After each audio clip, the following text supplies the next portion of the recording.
Good morning, everyone. This is the Board of Supervisors meeting. It is December the 2nd, 2024, and I welcome you all to our meeting. And hope you all had a happy Thanksgiving, as I'm sure most of you did. We're going to start out this morning by asking the clerk to identify the supervisors that are attending remotely online. Madam Clerk. Supervisor Lingenfelter?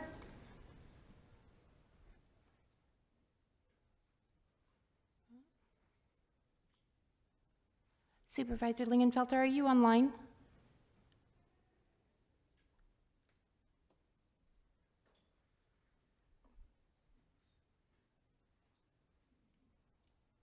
I don't have him online yet. Okay, and I know that Supervisor Angus, Senator-elect, is currently in Washington, D.C. She may or may not attend this morning remotely. Probably she will not. Okay. She has a I do not have her online yet. Okay. Alrighty, we do have a quorum with the supervisors that are in attendance, so we'll get right on and start with the invocation and the Pledge of Allegiance. I think we have a pastor here today, Mr. Pastor Bill Franson. Please join me. Good morning, Madam Supervisor. Morning. Supervisors. Father, we thank you this morning for the opportunity to be here. Father, we thank you for the business that's about to be done. We ask that the business that is spoken of, Lord, will be pleasing to you. We ask that it'll be in quiet, orderly manner. And we thank you in Jesus' name. Amen. Amen. Please join me in the Pledge of Allegiance. I pledge allegiance to the flag of the United States of America and to the republic for which it stands, one nation, under God, indivisible, with liberty and justice for all.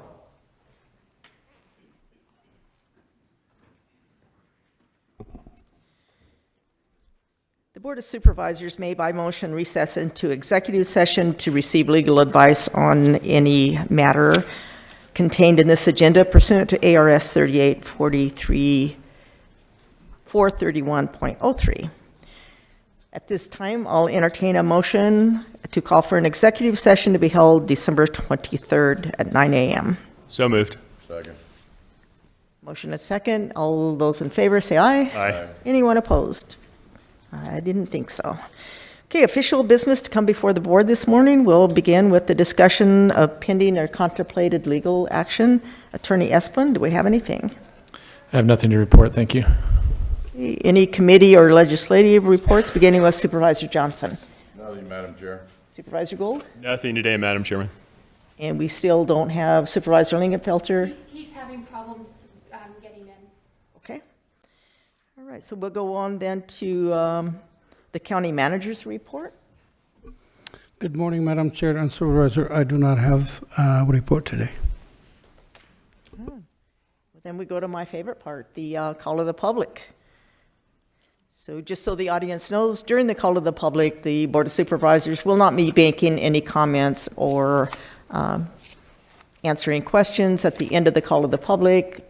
We may or may not make comments depending on the information that's brought forward. So we'll start out this morning with a visitor from Michigan, Miss Jenny Anderson. Obviously, I'm going alphabetically, but it's a pleasure to see Miss Jenny Anderson, former clerk of the board here in our. Thank you for flying across the nation to be with us this morning, Miss Jenny. Good morning, Supervisors. Please state your name and city of residence. Jenny Anderson, Grand Haven, Michigan. I just wanted to come today to express some thanks to two of the outgoing supervisors. First, Supervisor Johnson. When I was a new clerk, even though he gave me holy heck, he was very helpful, taught me a lot, and gave me a lot of opportunity. And Supervisor Bishop, it was equally as rewarding working with you. So wanted to wish you both the best in your next adventure. And to the two supervisors staying, Supervisor Gould and Supervisor Lingenfelter, wish you the best in your next term. That's it. Thank you, Miss Jenny. Next will be Greg Befford.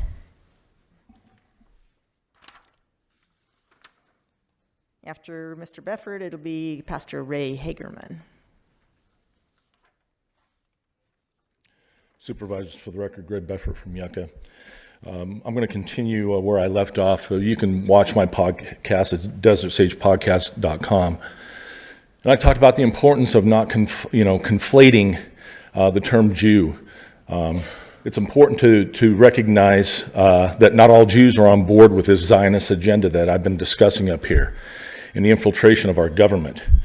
Not all of them are on board. If you read, for the Christians, if you read Revelation 2:9 or 3:9, it talks about those who claim that they're Jews and are not, and are the synagogue of Satan. So don't conflate all Jews with the Jews. The Jews are responsible for Christ's execution. The other Jews converted and followed Christ. So don't conflate the two. Don't conflate Zionism with Judaism. They're not the same. Zionists have no right to rule over Palestine. These are Orthodox Jews saying this, not me. The ones that are now being conscripted over in Israel to go to war for the first time ever. We had a Supervisor Angus, who claimed that COVID-19 in a public debate would go down as the worst mass murder in history. Well, how does she reconcile that with the people that were primarily responsible for it? Take a look at Biden's cabinet up here and the people that were responsible for the COVID-19 lies. One of the greatest, serial liars in history, Anthony Fauci, of Italian descent, but he's Jewish. You think the Jewish or the Zionist influence hasn't infiltrated Mojave County? This is an Israeli flag at the Republican conservative group in Kingman, which is why, she didn't vote for the resolution. She had nothing to lose. But the other people who were running against the power influence here understood that they'd be having people run against them in primaries, spending twice as much money as they did against you, right, Ron? 3 times as much money. That's what happens if you don't toe the line here. It is infiltrated down to the county level here, folks. Get as, like I said, get as butthurt over that as you'd like. That's the reality of it. And if you think the person you just voted into office is going to be any different, you're delusional.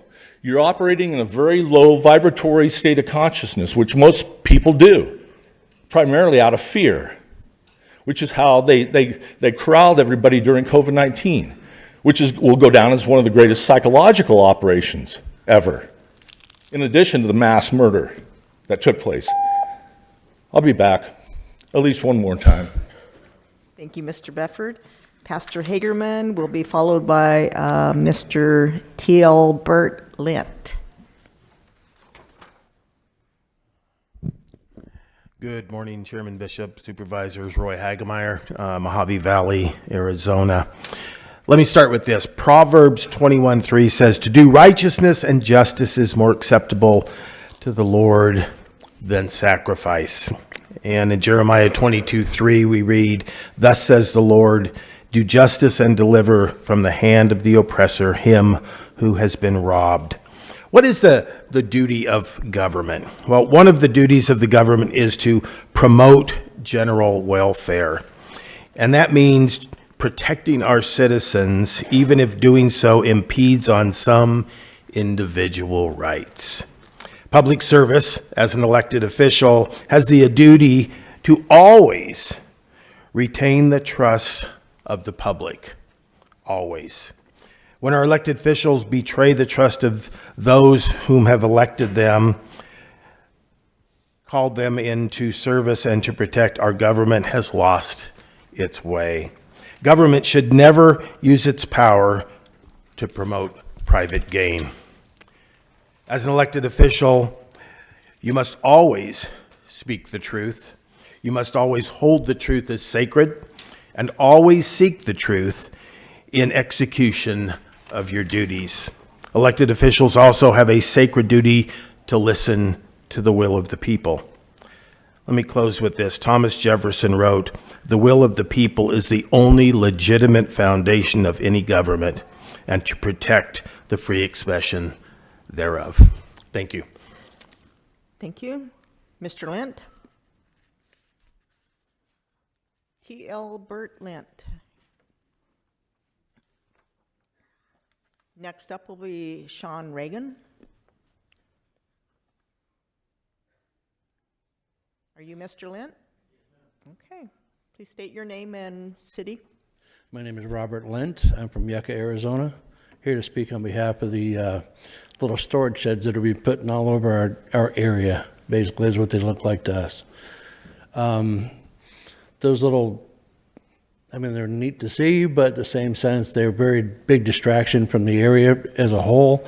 They're bringing in a lot of more people, more crime. Just not good for the area, I don't think. So that's all I got. Thanks, Okay. you guys. Thank you very much. Mr. Reagan? Next up will be Scotty McClure.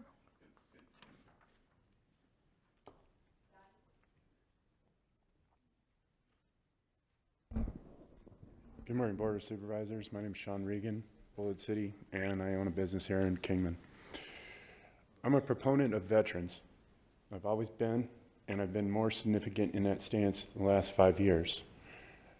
My whole being and my whole life has been training service dogs for veterans to try to get them an aid to keep them from preventing them from committing suicide is basically the bottom line. PTSI, post-traumatic stress injury, catastrophic injury, and the like, traumatic brain injury, all contribute. Currently, there are roughly 400, one second.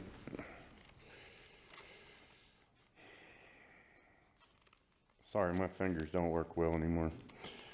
480,000, roughly, veterans that are currently unhoused and are homeless. Several hundred thousand of them have dogs, and only 30, man, this is embarrassing. These statistics are really important, which is why I'm trying to fight this. This is part of my diagnosis as well, because I served in combat and I have TBI, I have PTSD or PTSI, and I struggle with a lot of mental health and medical issues. 484,362 vets are homeless. 61,227 have canines. 26,113 have service canines. 38% have catastrophic injury, which means they lost a limb or some other type eye of that nature. 68% have PTSI, 41% have TBI, and 33% show a significant I guess it's mental health. Last year, 24% qualified for VA benefits. 24%. Most of them were put on, or 57% of them were redirected last year because the VA sent their doctors and nurses to the southern border to take care of illegal immigrants. My question is, I had wanted to come here 2 weeks ago, or even before that, when Ms. Angus submitted $100,000 to Bullhead City in ARPA funds to build a garden. When most of the product and most of the services were already donated. I'm going to get every receipt of that money because that's still tax dollars and that needs to be tracked, and Bullhead City doesn't track anything. They get donated funds and it sits, or it's misused. My point is that 6 months ago, Ms. Angus spoke to me and told me she had no money left. And, I asked her if she could help our organization. And I was then kicked to the curb like most veterans are, and especially disabled veterans. Disabled is the most discriminated group in America. When are veterans going to be put forward? The fact that all of you are sitting there and the fact that people can drive here is the result of a veteran keeping your freedoms free and allow you freedom of movement. I've been to 28 countries that don't have that capability, you have to ask for permission to go anywhere. You have to have permission, and you can't go against your government. You can't speak up at an event like this. So when are veterans that gave you the right to do this going to be put forward? I'd like to know, because if I don't have the Board of Supervisors support in my organization, well, then you just don't support veterans, and it's just that simple. I'll continue this. Thank you. Thank you very much.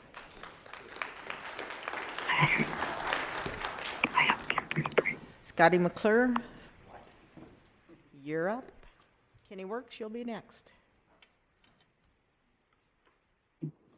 Morning, Scotty. We'll see. Well, since I'll just hold this. Oh, let me fix it. Scotty, you kind of need to give us your name and city, please. You don't know my name by now, I'm telling you what. Only your first name. Scotty from Bullhead, how's Thank you. that? Perfect.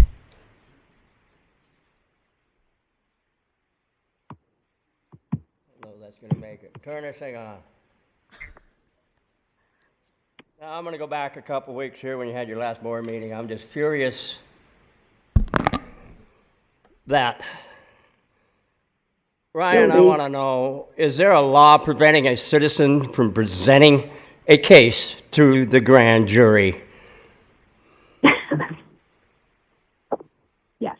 I don't think we can respond to questions, Scotty, during this format. Okay, well, I'm seeing him after when I was up there asking for, I made a report about 3 or 4 months ago about the conversation that Hildy had with the EPCO and the electric company and all that.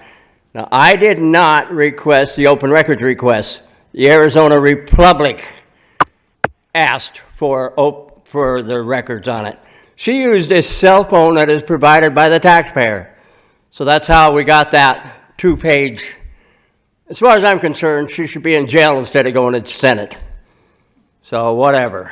Now, I'm going to ask for it back. I don't know if you're going to put any printing on it, results. You guys never sent it anywhere, I guess. You don't respond to me back. In California, at least, I had a civil grand jury, which I'm going to start again. I'm going to run on that. I'm going to run against that jackass you got coming in January. And the civil grand jury, I'm going to get the grand jury back in this county. This is bullshit that none of us have a right. Hey, call to order. Grand Hey, jury. we don't need any vulgarity. Let's keep that down, okay? Thank you, Yeah. Scotty. Well, then, I guess I could take it to the grand jury if we had one. I'm just furious. In California, they have 58 counties, 58 civil grand juries. And you know all 58 counties have a real grand jury. The civil grand jury does not indict anybody. They don't go after murderers, rapists, and all that stuff. They go after superintendents, cops, sheriffs. You guys can be looked at by the civil grand jury, investigated. And then they present the facts to the Board of Supervisors every June. And you guys say, okay, we're going to investigate it, we're going to fix it, we already have started on that, or no comment.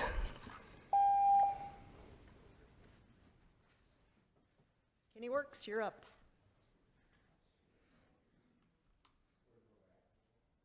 Good morning, Kenny Works, Yucca.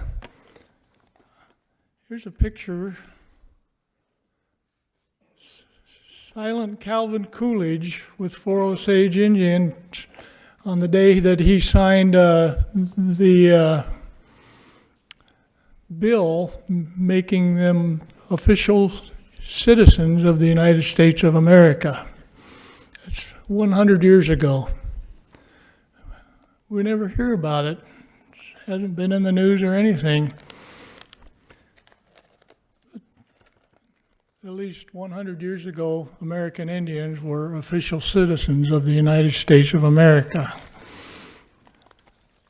Here's another picture. Genghis Newsom.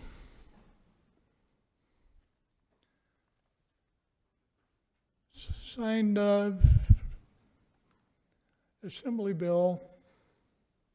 Senate Bill 53, governing the way you have to store your weapons at home. The Supreme Court already said that you can't do that. He's doing it anyway, so now Kenny from Yucca has to send money to Alan Gottlieb in Bellingham, Washington, the Second Amendment Foundation administrator, to send lawyers down to Sacramento to fight this illegal law.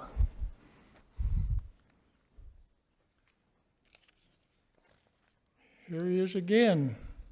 Inglewood oil filter owner sues California for its illegal termination of operations. The Inglewood oil filter field carries about 1,000 acres. There's 840 wells there. That's about a little less than one per acre. They made it past a special law just to get rid of that oil field. It all comes down to sanctuary jurisdictions, nearly double since President Trump has promised to enforce our immigration laws.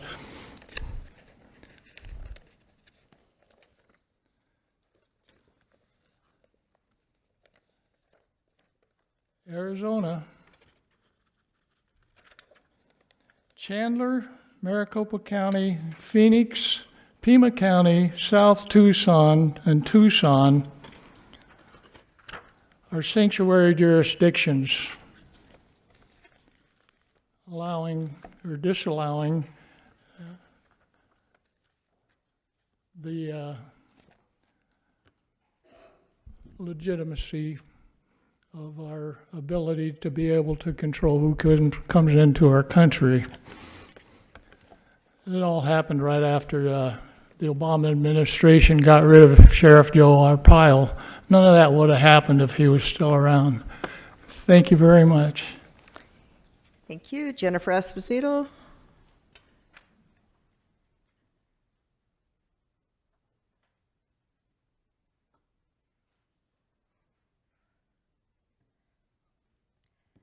Thank you, Jennifer Esposito, Kingman.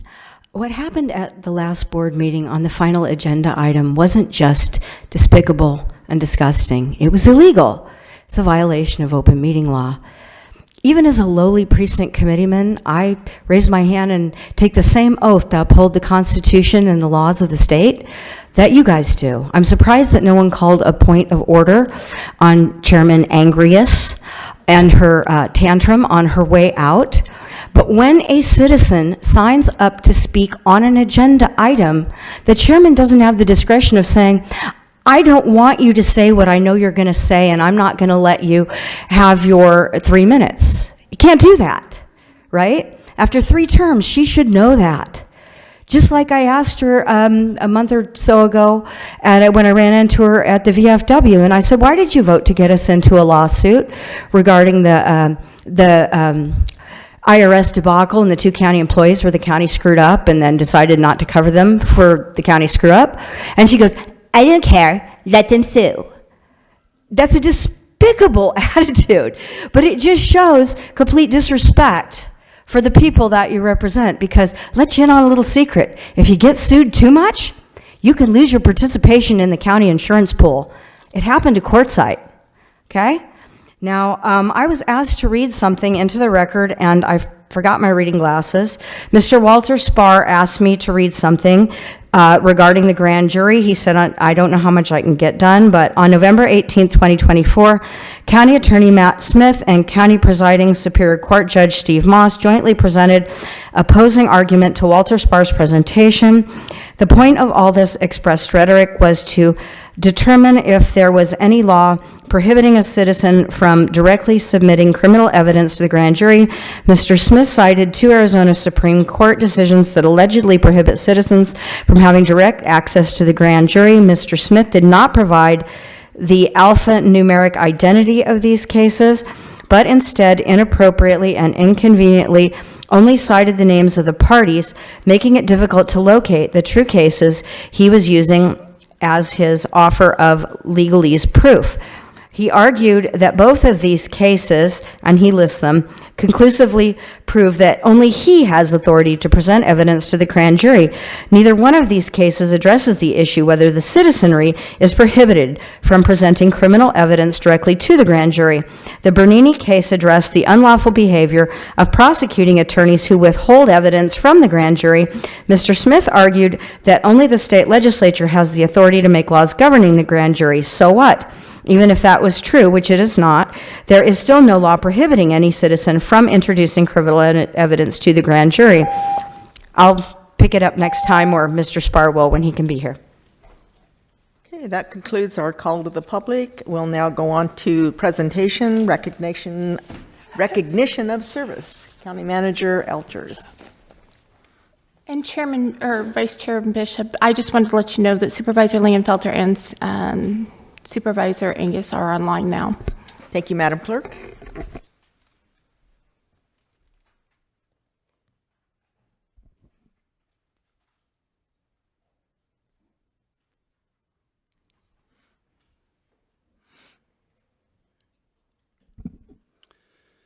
Good morning again, board members.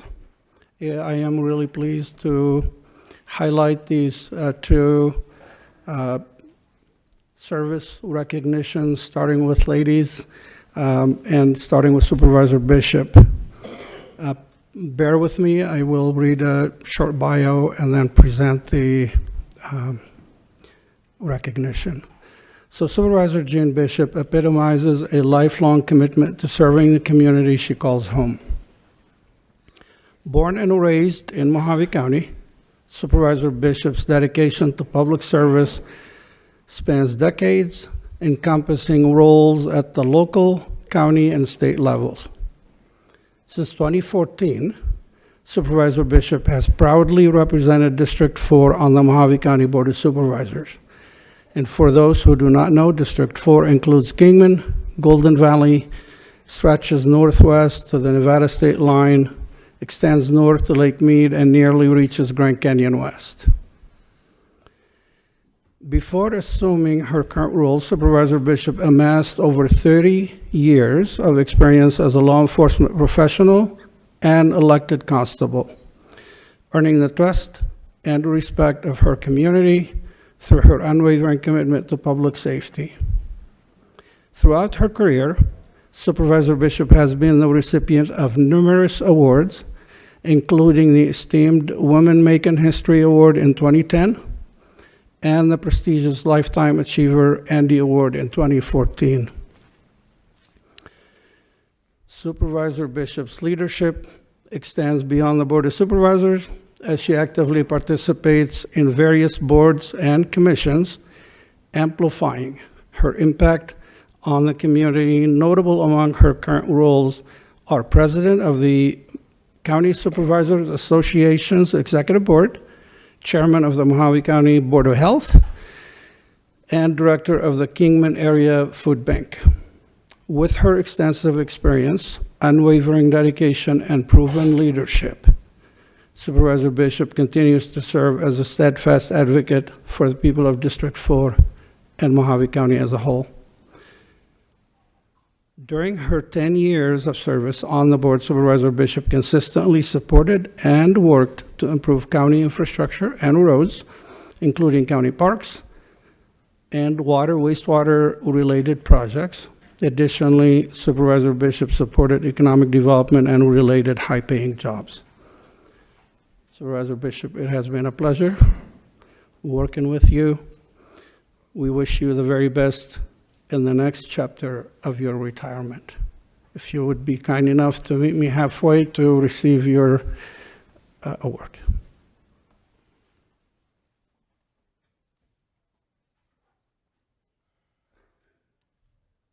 I'm just going to read it so everybody can hear it before I walk over here and hand it to you. 10 years of excellent service presented to Jean Bishop in recognition and appreciation for 10 years of ongoing commitment and dedicated service as Mojave County District 4 Supervisor 2024.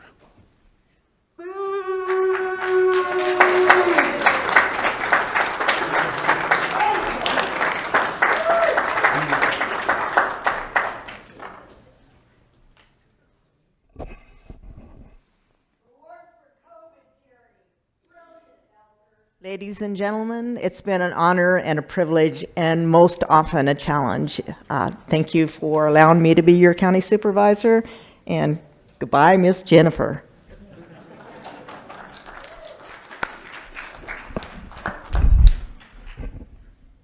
In the interest of getting this meeting over with, Sam, why don't we just skip mine? Thank you.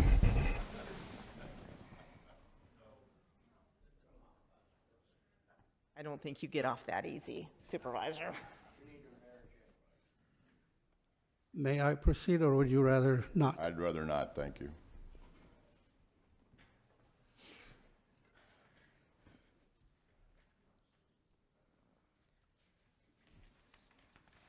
Okay, I'm going to do something at request of several people. Item number 54, I'm going to move that up to the front of the meeting because there's people that need to get on with other details, including Supervisor Angus, who's on the phone, missing a very important part of her visit to Washington, D.C.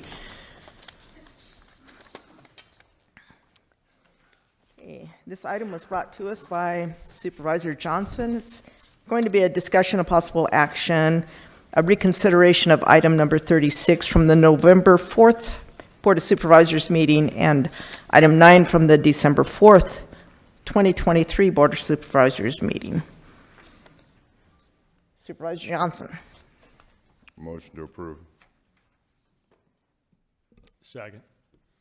We have a motion and a second. All those in favor indicate by stating aye. Aye. Aye.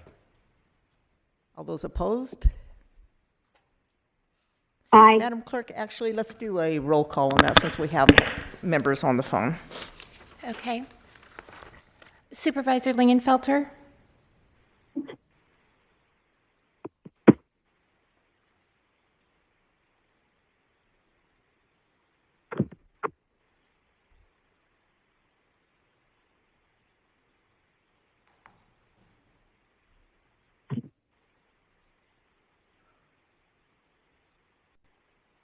Hello? Can you hear me? Supervisor Angus? No. Supervisor Bishop? No. Supervisor Gould? I think we should pause and wait for Supervisor Lingenfelter. Okay. He is online.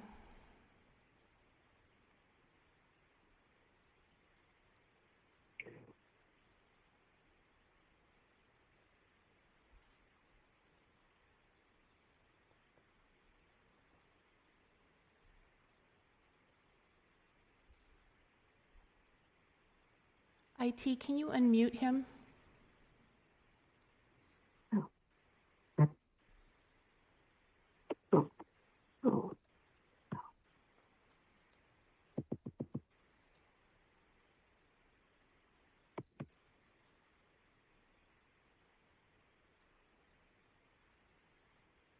Technology these days is wonderful when it works.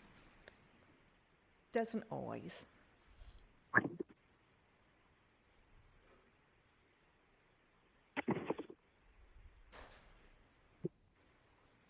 Can I clarify something, please? Supervisor Angus. Hello? Can you hold off just for a I second? just want to make sure.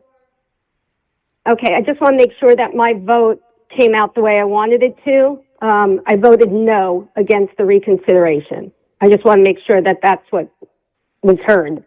Yes, we did indeed. Okay. Okay. Text his vote if he can't get on the video. Mr. Attorney, can we accept a text vote?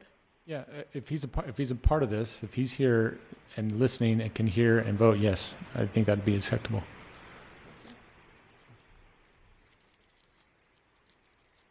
So Supervisor Lingenfelter, I'm being told by IT that you are the one that needs to unmute your device. I believe it's by pressing number 6. Star 6. Star 6.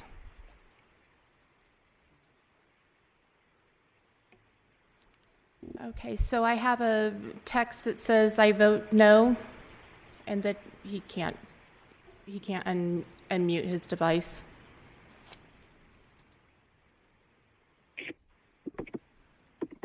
Vice Chairman Bishop, I believe the vote would be no, no, no, yes, yes. That'd be 3-2 in favor of no. Correct. Voted. All 5 votes were cast. When we did a roll call vote, Supervisor Johnson hasn't I voted. moved to pause to wait Yes. for Supervisor Lingenfelter. I didn't hear that motion, and I didn't hear it seconded either. I have Supervisor Johnson making the motion and Supervisor Gould seconding that. And just to be clear, I heard that let's wait to hear what he votes, and then now we've heard how he votes. Is by text, he said no. Somebody asked if he can do it by technology. I mean, as long as he's present, and we can do present by being virtually, and if he's conveying that his vote is no, then it would be no. If it was voting yes, then it would be yes. I think the question whatever is the it- roll call vote was being taken. Madam Chair? The Supervisor Gould has not. That is Supervisor Lingenfelter on the phone. Madam Chair, I just called back in. Can you hear me now? Yes, we can hear you now, Supervisor Lingenfelter. Madam Chair, I vote no. Okay. Okay, so, Madam Clerk? So Supervisor Gould was a yes vote? Yes. And then Supervisor Johnson is a yes vote, so that Yes. would, the motion does not pass 3-2. Okay, motion fails, so we will now go back to our regular agenda. Actually, Supervisor Angus, are you trying to say something? Oh, no. If she wants to talk. So the motion No, I don't failed. want to say that. So we are now going back to the consent agenda. Okay, the following items listed under the consent agenda will be considered as a group and acted upon by one motion unless one of the supervisors pulls an item off for discussion. So Supervisor Angus, did you want anything pulled for discussion?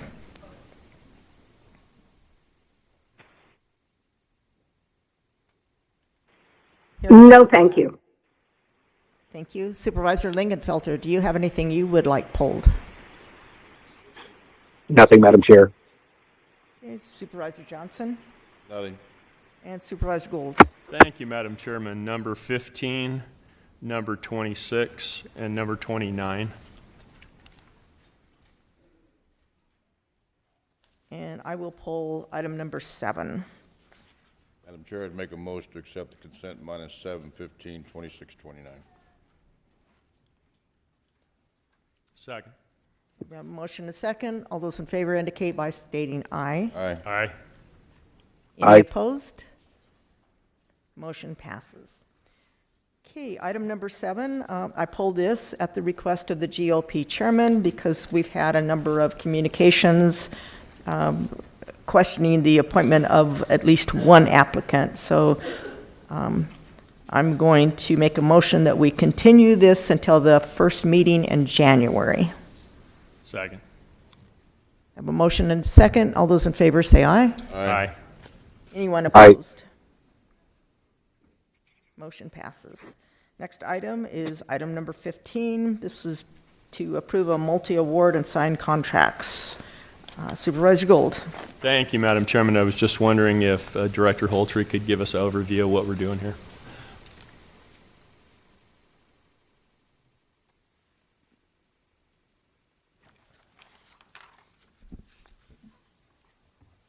Madam Chair, Supervisor Gould, this is to establish contracts with development review, plan review agencies. At a time that we couldn't review our plans, then we would go to an outside consultant or third-party reviewer. In the entirety of my time here with the county, we have never used them, but they are on call just in case we need them. If for some reason we don't have the staffing to be able to review the plans or complete the work in the timely manner. Madam Chairman, Director Holtry, so we have existing contracts with these people now? Madam Chair, Supervisor Gould, we do not have existing contracts with these individuals. I think there was 2 separate entities that we had contracts with. We went out to bid. These are the 4 that presented, and we have the ability to award 4 contracts, and so we awarded it to all of them that applied. Okay. Thank you, sir. Thank you, Madam Chairman. Motion to approve. Second. Motion is second. All those in favor say aye. Aye. Any opposed? Aye. Item number 26, setting as the Board of Directors for the Library District, approve the recommended revised circulation policy. Supervisor Gold. Thank you, Madam Chairman. I was just wondering if the library director could give us an overview of what we're doing here. Good morning, Madam Chair, Supervisor Gould. What we're trying to do is to automate a process for renewals. This is basically something that patrons already have the ability to do, and it would automate it. Right now, what they have to do is either they have to call into the library to renew items, either to go online to their account to our platform there, or to come in person to renew items. This would automate renewals for all those items that are able to be renewed and for patrons whose accounts are in good standing. It's just an added convenience for the patron. So Jake, it said that they could not automatically renew if the item was under request by another customer. How do they know that? Well, when they get the renewal form, they get a receipt, like an automated renewal notice, and it'll tell which items were renewed and which items failed to renew, in which case they would have to return those, and then the next person in line could get that item. Period of time between, so you're emailing them a notice then? That's correct. So they have a period of time until that item has to be back in the library? Well, we would do it, was it 3 days in advance? They would be told 3 days in Three days in advance. Yeah, 3 days in advance. They'd be told 3 days in advance. They'd have that 72 hours to get the item back to us. Thank you, sir. Thank you, Madam Chairman. Motion to approve. Second. Motion is second. All those in favor say aye. Aye. Any opposed? Aye. Motion passes. Item number 28, this will be to approve the general fund contingency transfer for voter registration. Supervisor Gold. I think I meant to do 20. It was item 29. That's 29? Good, because that's the one I wanted to look at. Yeah, 29. It works out that way. 29. I just had a couple of questions for the recorder.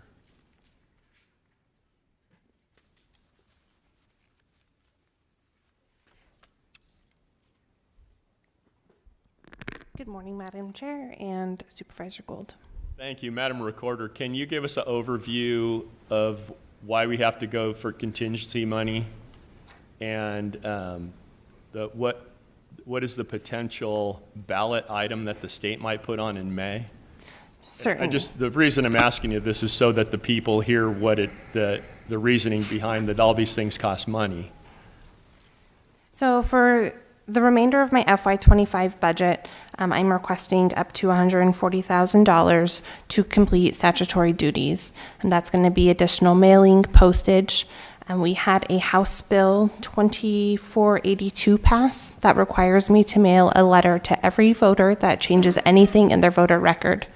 That could be a voter calls and they add their phone number to their record. We then have to send them a letter saying something has been changed to their voter record. And we have so far mailed quite a few thousand of those.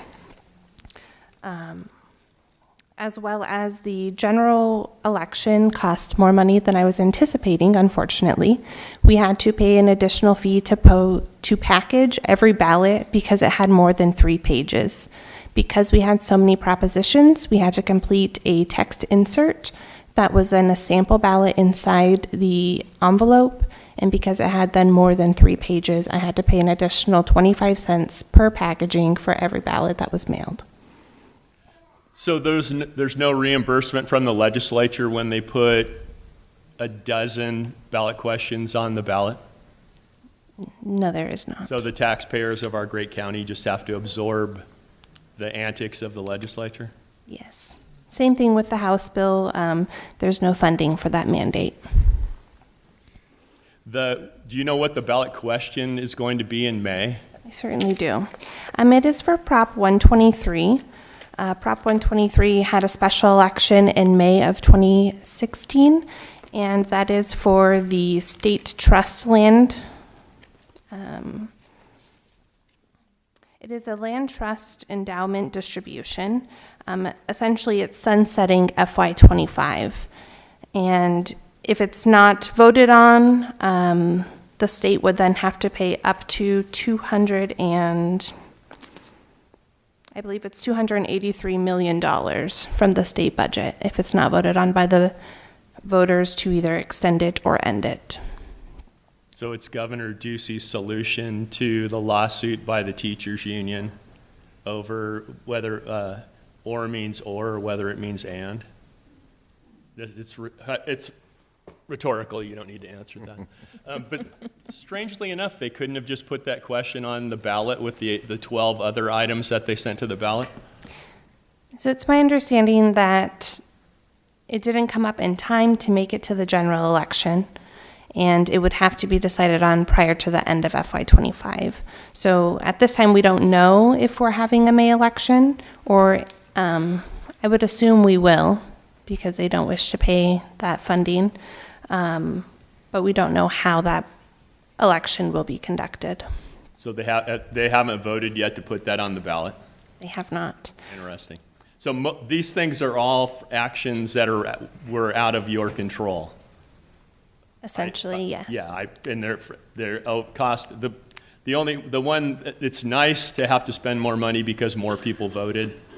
Right. But I wish the legislature would take a look at the things that they do. As a former member of the legislature, that they take a look at the things that they do that drive up costs and make sure that they take that into consideration when they do that. But thank you, ma'am. Thank you. Motion to approve. Motion and second. All those in favor say aye. Aye. Anyone opposed? Aye. Motion passes. Okay, we'll now go on to the public hearing portion of the meeting. Item number 37. I'll open the public meeting. This will be a discussion of possible action reference denial of Board of Supervisors Resolution 2024-229, an amendment to the Mojave County General Plan. Mr. Scott Holtree.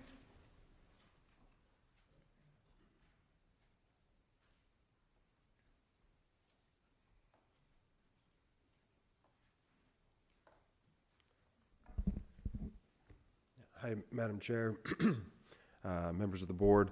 Yes, this item is for a rezone, a plan amendment and rezone in the scenic vicinity up in the Arizona Strip. They're looking to rezone several parcels from a commercial zoning to an AR zoning. This would allow them to place or have residential uses, one being able to live in an RV on site as a temporary residence with a permit through the county. This was heard by the commission. The commission recommended denial. It was a split vote, 4-3, and that's what's before you today, and I'm happy to answer any questions that you might have. Okay, I have no one signed up to speak on this item. There is a gentleman here that is waving, trying to get my attention, so. They told me I didn't need to sign up. Are you the applicant? Yes. Do you wish to speak? Sure. Come on up. Give us your name and. We opened the public hearing. We did.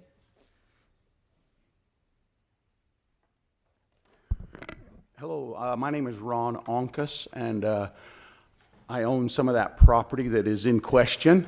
And I would have come to the last meeting, but I didn't think that I needed to, so I apologize for this inconvenience. But when I was talking to the planning and zoning, they said, it looks like you have that type of zoning, every type of zoning all around you, and so I don't see any problems with the issue. And so I just thought it would go through, so I never came, and they said that, I was talking with Vicky, and she said it was denied because there was a few questions that I needed to answer, and so that's what I'm here for. Okay, thank you. Does anyone have any questions? Ask questions. Okay, we will now close the public hearing, and I'll ask Mr. Scott Holtree to come back up. One thing. We've really cleaned that property up, and I'm hoping. The board may call you back up to answer additional questions, so stay close. So, Mr. Holtry, can you kind of go into why the commission voted to deny this? Yes, Madam Chair, members of the board, looks, just from my perspective at the meeting, the commissioners did have a few questions that they would like to ask the applicant, and the applicant was not in attendance. With that, I believe 4 of them voted against or to deny the item, with 3 voting to approve or to not deny it. But other than that, I think it was more of the commission wanted to ask him some questions, and he wasn't there to attend. Okay, so this is more of just the commission wanting to make sure that future applicants knew that they did need to attend that meeting. I believe so, yeah. Okay, all right. Does anyone have any questions, Mr. Holtry? Madam Chairman. Go ahead. Director Holtry, can we send this back to P&Z and have the applicant show up, and then they can ask them the questions rather than us denying it? Madam Chair, Supervisor Gould, absolutely. That's something that within the purview of the board. And I make a motion to return this to planning and zoning. Second. Madam Chair, We have Supervisor Lingenfelter, go ahead. thank you, Madam Chair. This is in my district. I appreciate Supervisor Gould making that recommendation. I was going to do that as well. In looking over the item, water and sewer services don't appear to be available, and I think that at least my 2 commissioners from District 1 had some questions about that. So I appreciate sending it back and getting clarity on those things. Okay, thank you. Any further questions? We have a motion, second. All those in favor say aye. Aye. Any opposed? Aye. Okay, this will be sent back to the commission. Okay, item number 38, I'll open the public hearing. This will be a discussion of possible action approving the adoption of Board of Supervisors Resolution 2024-230, an amendment to the Mojave County General Plan. So, Mr. Holtry?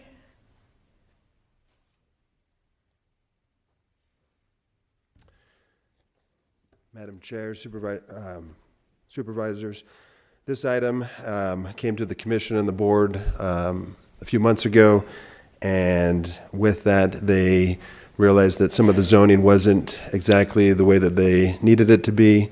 So this is amending the resolution that was placed on for this property that will change the general plan and the zoning designations slightly so that it matches what they are proposing. There was no opposition from the public. The commission recommended unanimously. It's on the public hearing because it is slightly changing that general plan again. But I'm happy to answer any questions that you may have. Okay, we have no one signed up to speak, so I will close the public hearing. Does anybody have any Motion to questions approve. of? Second. Okay, we have a motion and a second to approve. All those in favor say aye. Aye. Aye. Any opposed? Motion passes. The next one, item 39, I'll open the public hearing. This will be a discussion of possible action, denial of Board of Supervisors Resolution number 2024-231, a special use permit. Mr. Holtry, if you can go over that one for us. Yes, Madam Chair, Supervisors, this is a special use permit to allow for an accessory residence larger than 50% than the primary residence. Within our zoning ordinance, you are allowed an accessory residence on all residential properties, but if the accessory residence is larger than 50% of the primary residence, it does require a special use permit, so that goes before the Planning and Zoning Commission and the Board of Supervisors, which also requires the public notice and the public hearing.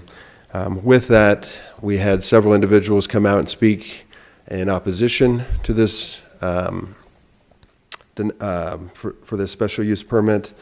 I believe their main objection is that the CCNRs for that subdivision doesn't allow for an accessory residence. And then the commission ended up recommending denial. It was a 6-1 vote, I believe, based on the fact that the CCNRs didn't allow for accessory residences. Just to be clear, the county does not regulate CCNRs, and so our ordinance does allow for accessory residences. That's why the staff was recommending approval.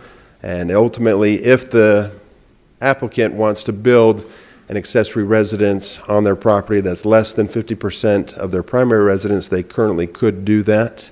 Under our ordinance, we would give approvals and permits, but then if it's against their CCNRs, that's up to the citizens within the neighborhood to, it would be a civil issue at that time within the residents of that subdivision.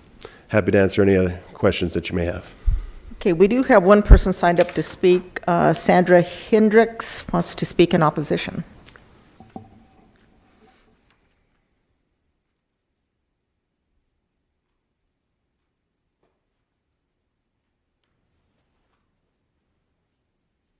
Could you please state your name and city? Sandra Hedrick, Golden Valley, Arizona. Can you pull the microphone down to where we can hear you? I could grow. There you go, thank you. Okay, I live in Rancho Verde Estates, and we were given CCNRs when we bought our lot, and everybody else is too. And number 5 clearly states only a single-family dwelling on each 1-acre lot. These people want to start something that's going to involve everybody out there. Pretty soon, we're going to have 2 houses on every lot. We're going to have more traffic, usage of water. We only have 1 paved road in and out. I have 5 people that are within 300 feet of this proposed new house, and they've all signed a petition against it. We're all opposed. And also, these people want to put in another septic tank that's going to be 34 feet from a flood channel.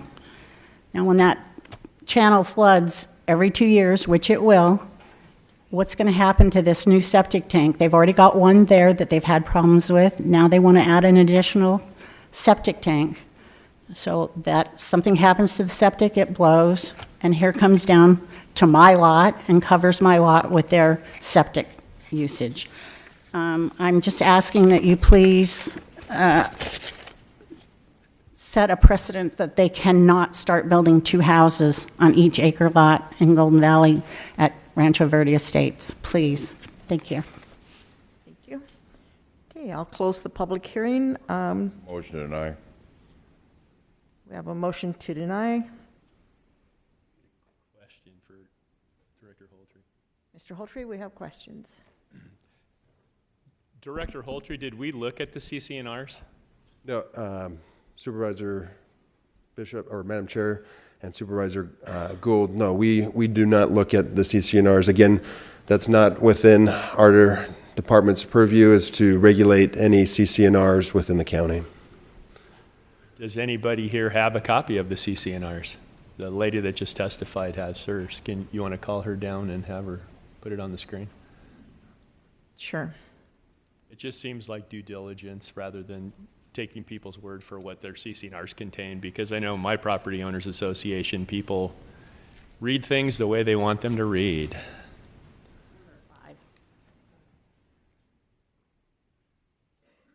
So it's number 5 on the CCNRs.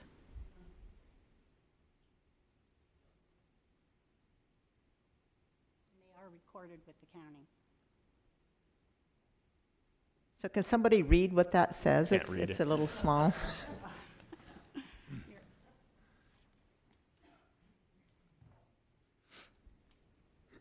Number 5 says, no structure shall be erected, altered,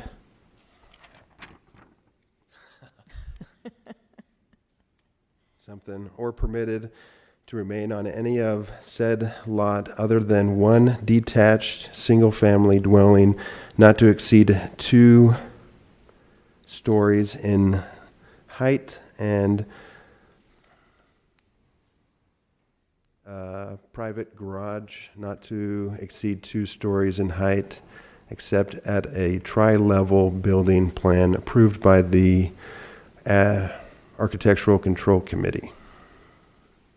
Thank you, sir. Thank you, ma'am. Thank you. I'm going to second Supervisor Johnson's motion to deny.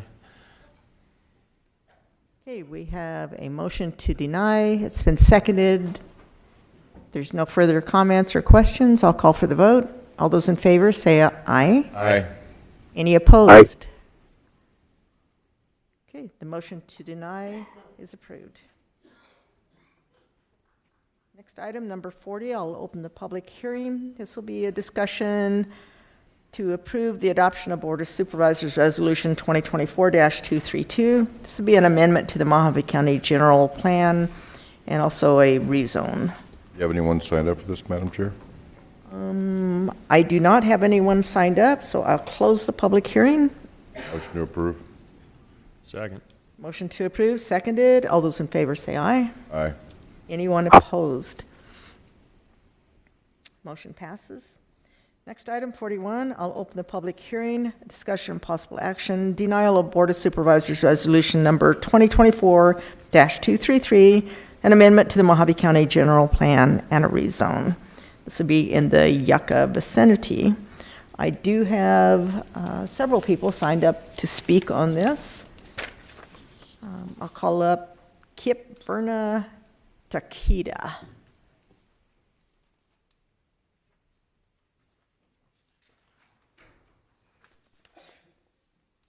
And then next will be Frank Shelton, then Helen Hebden, Rich Bates, and Ashley Snodgrass. So please give us your name and... Good morning. Good morning. All of you are public servants. Could we get your name and address? Sure. My name is Kip Takeda. I'm a property owner in Yucca on Hillary. Okay.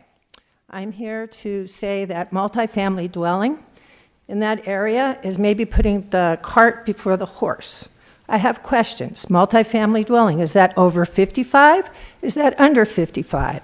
Have you looked at what 20 new students in the elementary school at Yucca would do to that school? Have you looked at what the extra people in that area would do? I'm very nervous speaking up here, so please forgive me. But we live in an area that has 5-acre lots, 1-acre lots, and to put a multifamily dwelling in, do you know what the waiting list is at the post office? Because none of us get mail. How much extra is it going to cost to bring in a school bus to move elementary children? How much extra is it going to cost to put in a senior center? Where are these taxes going to come from? Especially when we get bills that are unexpected from legislation. So I'm just trying to get you guys to put the brakes on here for a minute and take a look at what multifamily dwelling does to an area that's not set up for that. It hurts it in many ways. I just am looking at the children alone in the school. 20 extra children in that school would break that school. The post office doesn't have room to give out post office boxes. We don't get trash in that area. Is that road going to take the weight of that trash truck going to that multifamily dwelling? So there's lots of things that are being considered, but I don't hear any of that being talked about. What I hear is they're going for the kill, and the kill is get this law changed so that we can bring in, what? Can we read this? I'll read it. Arizona multifamily dwelling is a residential building with more than one apartment or dwelling unit. Multiplying and dwelling can include duplexes, triplexes, townhomes, and apartment buildings. How is that going to help Yucca? Let's put some infrastructure into Yucca. Let's put some money into Yucca. Let's get some roads out there that work. Let's get some mail trucks out there for delivery. Let's look at building Yucca and making it a safe place to put in multifamily, instead of putting in multifamily before anybody considers it.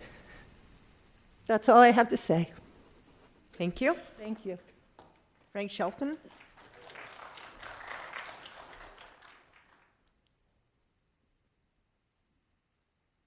If you know you're going to be speaking next, please make your way to the podium aisle. Next will be Helen Hebden. Good morning. Good morning. Your name and address, please. My name's Frank Shelton. I live in Yucca. I'm retired Green Beret, 17 years. Construction, 30 years, highway construction.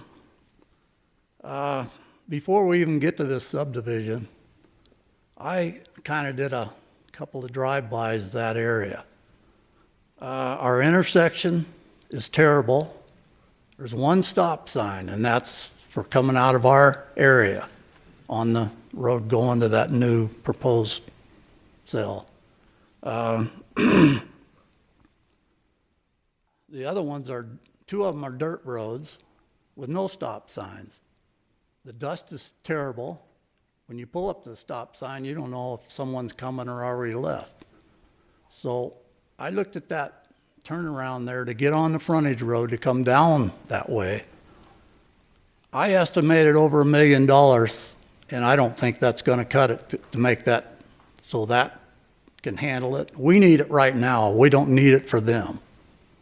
And really, I don't think over $1 million is going to cut it because we can't mess up I-40. That's a blood life of the country.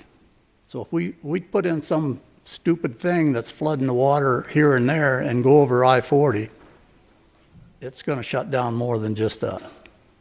And I think this multi-family thing coming in, I can't even imagine somebody want to dump money into our area for that when we got so much problem with side-by-sides that are just constantly pounding us. And it started 5 years ago. It has tripled and even getting worse. This is going to be set up. I can see it coming. And I'll throw in this word, beware. You know who I'm talking about. They're going to rent this out to Californians, whoever, Lake Havasu people for a weekend getaway. They're going to bring their toys out and they're going to make this a racetrack. We're trying to raise families, have a good, quiet life. This isn't going to work. And if you leave that road the way, the road's paper thin. It's got asphalt chips on it and with some oil over it. And the thickest thing about the whole thing is the painted line, which that makes no sense. Everybody passes me on a double yellow. And so it's not going to work. There's people here that I'm talking for. There's people that in our area I'm talking for. So it's not going to work. Thank you. Thank you very much. Ellen Hebden. Next will be Rich Bates. Mr. Bates, if you'll work your way down, please. Helen Hebden, Yucca, Arizona. We moved to the Royal area to escape the loud, busy, congested city life, and I feel that adding multifamily homes would bring in many people who will be disturbing our peaceful living. Nor do we want to see large zooming warehouses where tractor and trailers move in and out 24/7. Our water supply definitely would be impacted by more users. Those of us who have paid to have drilled wells do not want to have the water drawn from the aquifer. And since we get so little rain anymore, there's a possibility that it may run dry. Don't forget about the over 900 homes that have already been approved for out on the east side of Havasu Heights.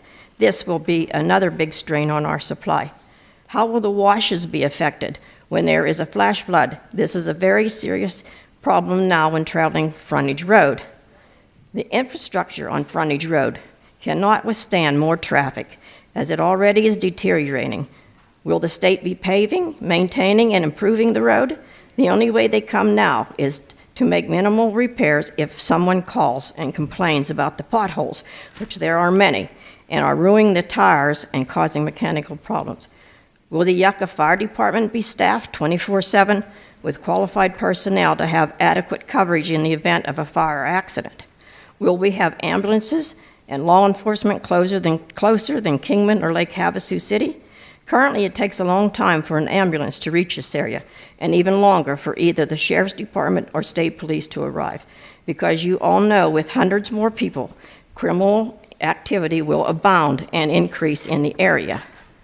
And like the other lady said, more children means the school system would need to expand. Will there be where will this funding come from? The little school currently in Yucca will not be able to accommodate all the children.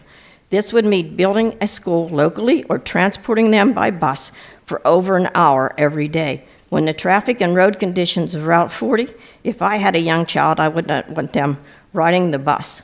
We now personally pay on our property taxes funding for 4 different educational facilities. Would this go away? And if it would be funding a local school, one school, that would be fine. Thank you for listening. Mr. Bates?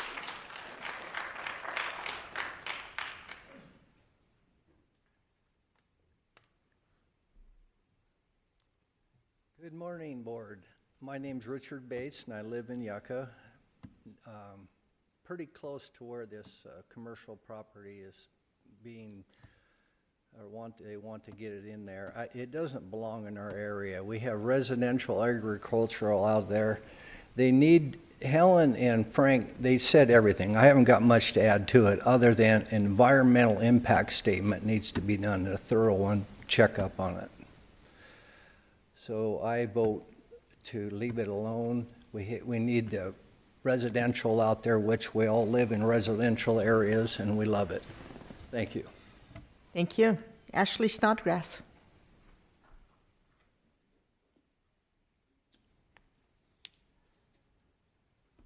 Are you speaking for both of you? Yes, I am. Thank you. He's asleep, thankfully.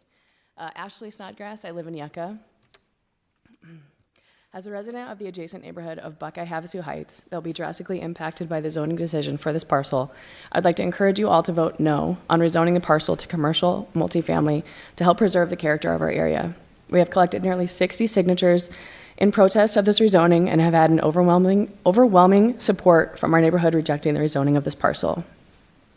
We are a small, tight community of approximately 85 residences of independent, self-sufficient, and community-reliant people who have made the choice to live in an area where we look out for one another and know we need to travel to find work, amenities, shop for groceries, tools, pet and livestock supplies, car parts, or other goods in Kingman or Havasu.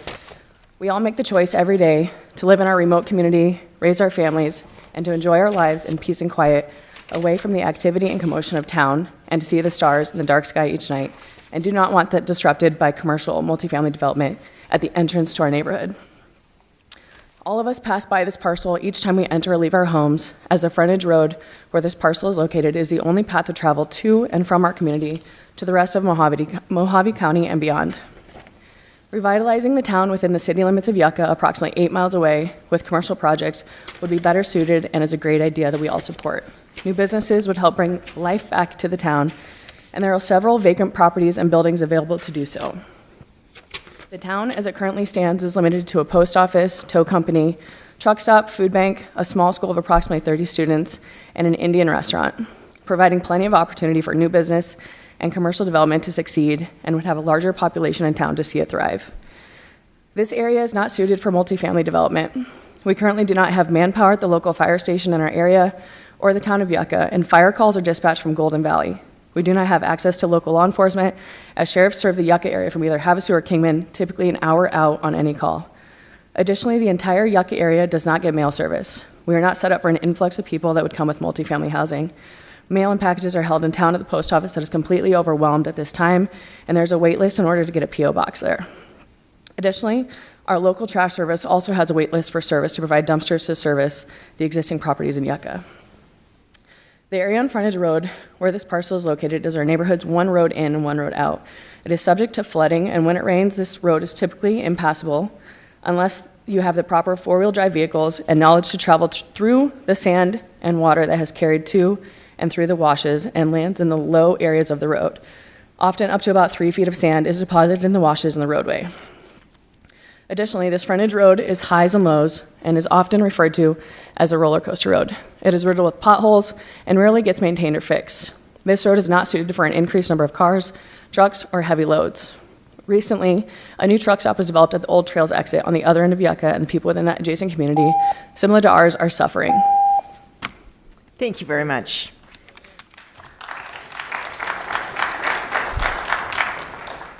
This time I'll close the public hearing. Do any of the board members have any questions or comments? Motion to deny. Second. I have a motion to deny. It's been seconded. All those in favor say aye. Aye. Any opposed? Aye. Motion passes. Thank you very much. Next item, 42, I will open the public hearing. This will be a discussion of possible action to discuss approving the adoption of Board of Supervisors Resolution Number 2024-234. It's a rezone of several parcels. The commission recommended approval by 5-2. The commission added conditions of approval of no more than 150 residential lots and the rock outcropping of the site to be preserved in perpetuity. So I do have people signed up to speak. The first will be Andrea Pinn, followed by Ian Pinn. So Mr. and Mrs. Pinn, if you'll make your way to the podium.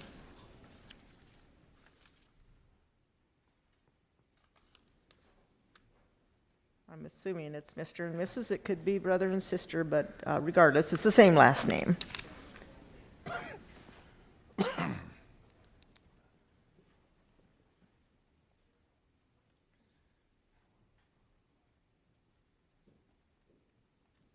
Well, we're clearly not the same height, so. I see that. Thank you, Andrea. Hello, my name is Andrea. I live at 2071 Caliolende. I live directly across the street from one of the rezone areas, and I gotta tell you, the idea makes me sick. The plan for building here is just irresponsible.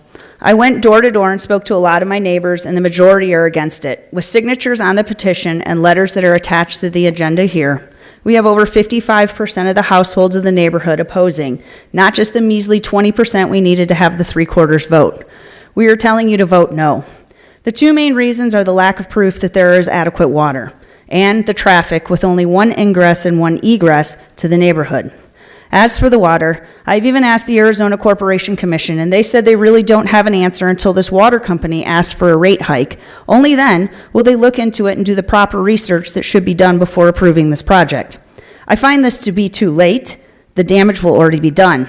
I, for one, do not have water across the street. One of the neighbors has a dwindling well that is not really sufficient to live on. Another across the street has dried up. The water is a real issue and has not had real research done. Everyone is relying on somebody else, but no one has actually checked it out. I see that Mike Neal is here, probably to talk about our water. However, I did receive a phone call from Gabriel Martinez, Foothills Water, and he has told me now that Mike Neal is no longer in charge of Kingman. So pretty much interested in what he would have to say now. As for the one ingress and the one egress, this obviously is dangerous. In 2024 alone, our neighborhood has had a desert fire off of Golden Barrel and Chatham, a gas leak on Sun Mountain, and an accident on the corner of Stockton Hill and Fountain Hill Road, all of which closed the road temporarily. And now you want to add more people to the already nightmare that we live in. I could go on and on as to why you should deny this rezone, but I'll let you hear from my neighbors who will also tell you to vote no. I am telling you to vote no. The town is telling you to vote no. We are a unified voice telling you to vote no to this rezone. Please listen. Thank you.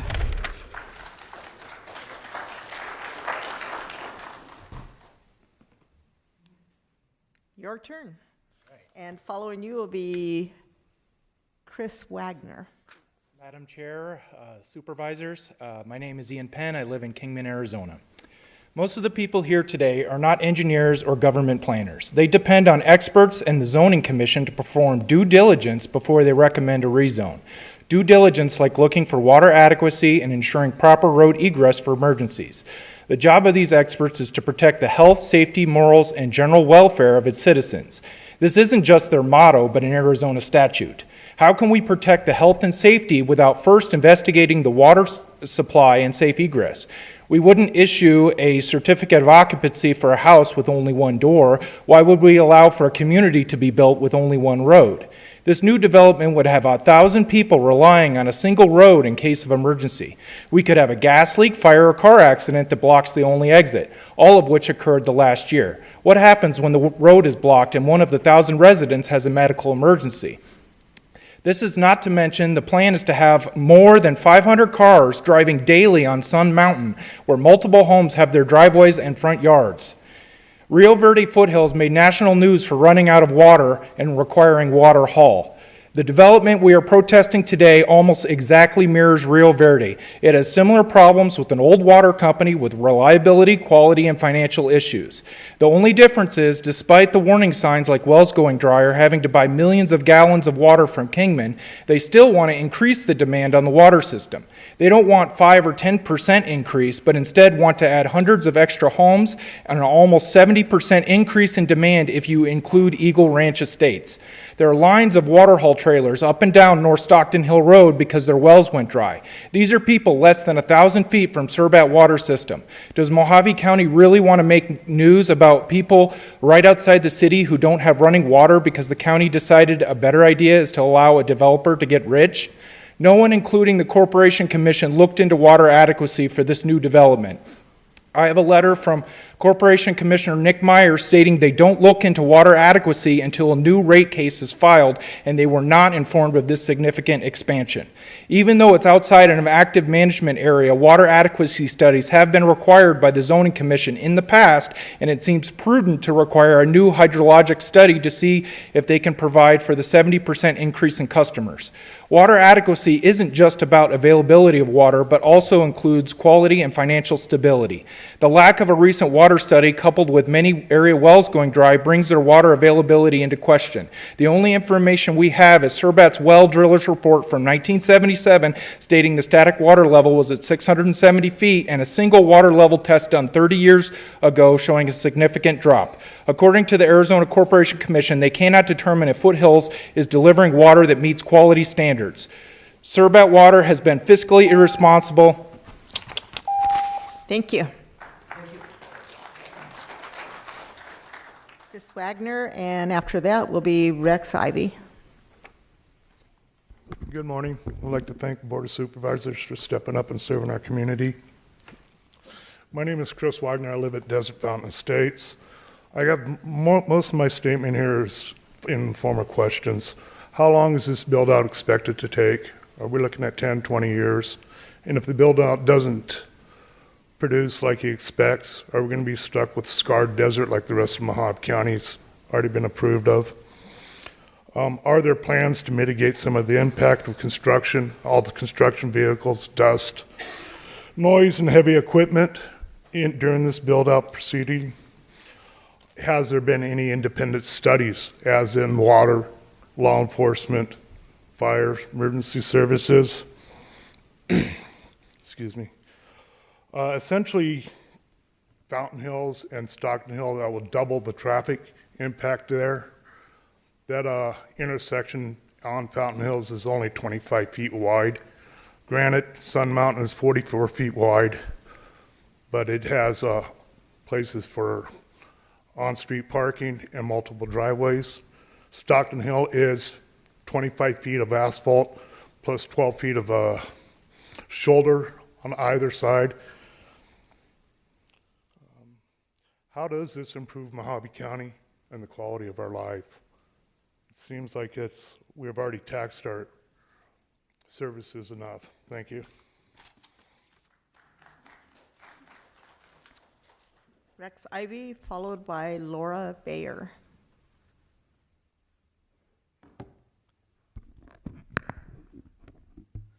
Rex Ivy, Kingman, Arizona. Thank you, members of the board. I'm not here to claim. One does not have the right to develop their privately owned property. Of course one does. I'm not here to say building houses is bad business. It is undoubtedly not. I am specifically addressing the rezoning of all the 10-acre parcels down to 1-acre lots. Rezoning contingent on a plan for Foothills Utility doing business as Truxton Canyon Water Company, supplying water to a significant additional number of homes. A community or public water company pulling more and more water as more wells in the surrounding areas are no longer recharging, including mine and my neighbors. A business with no outreach in the community where it's located that I'm aware of, and a long waiting list for established residents.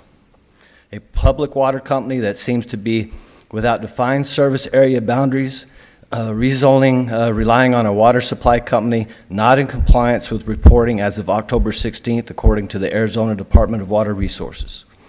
Rezoning for a large increase of development and one of the most complicated flood zone areas impacting North Kingman might not be the wisest of decisions. I want to say publicly in a formal setting like this that we have good weather records related to rainfall amounts, when and where, and that our home is never flooded for over 20 years. If the builder and engineers do a good job and mitigate the risk, great. If not, and there's flooding caused by reckless diversion, there are liability issues. It was easy to find law firms to confirm this. The before-mentioned concerns are a couple of the common sense issues that should be considered when voting for or against the rezone. Thank you for your consideration. Thank you. I'd also like to add, I do not envy the jobs, the work that you folks do, and I hope you have a blessed day. Thank you for saying that. That's very kind.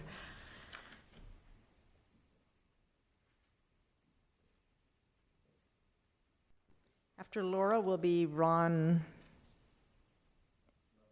Mountjoy, just like it sounds. Good morning. Good morning. My name is Lori Bear. I live on Blue Flame Street in the Fountain Hills subdivision.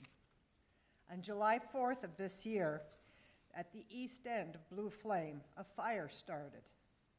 It spread very quickly, but fortunately the wind was out of the west and the fire jumped the road over to the BLM property. Fire department did control it.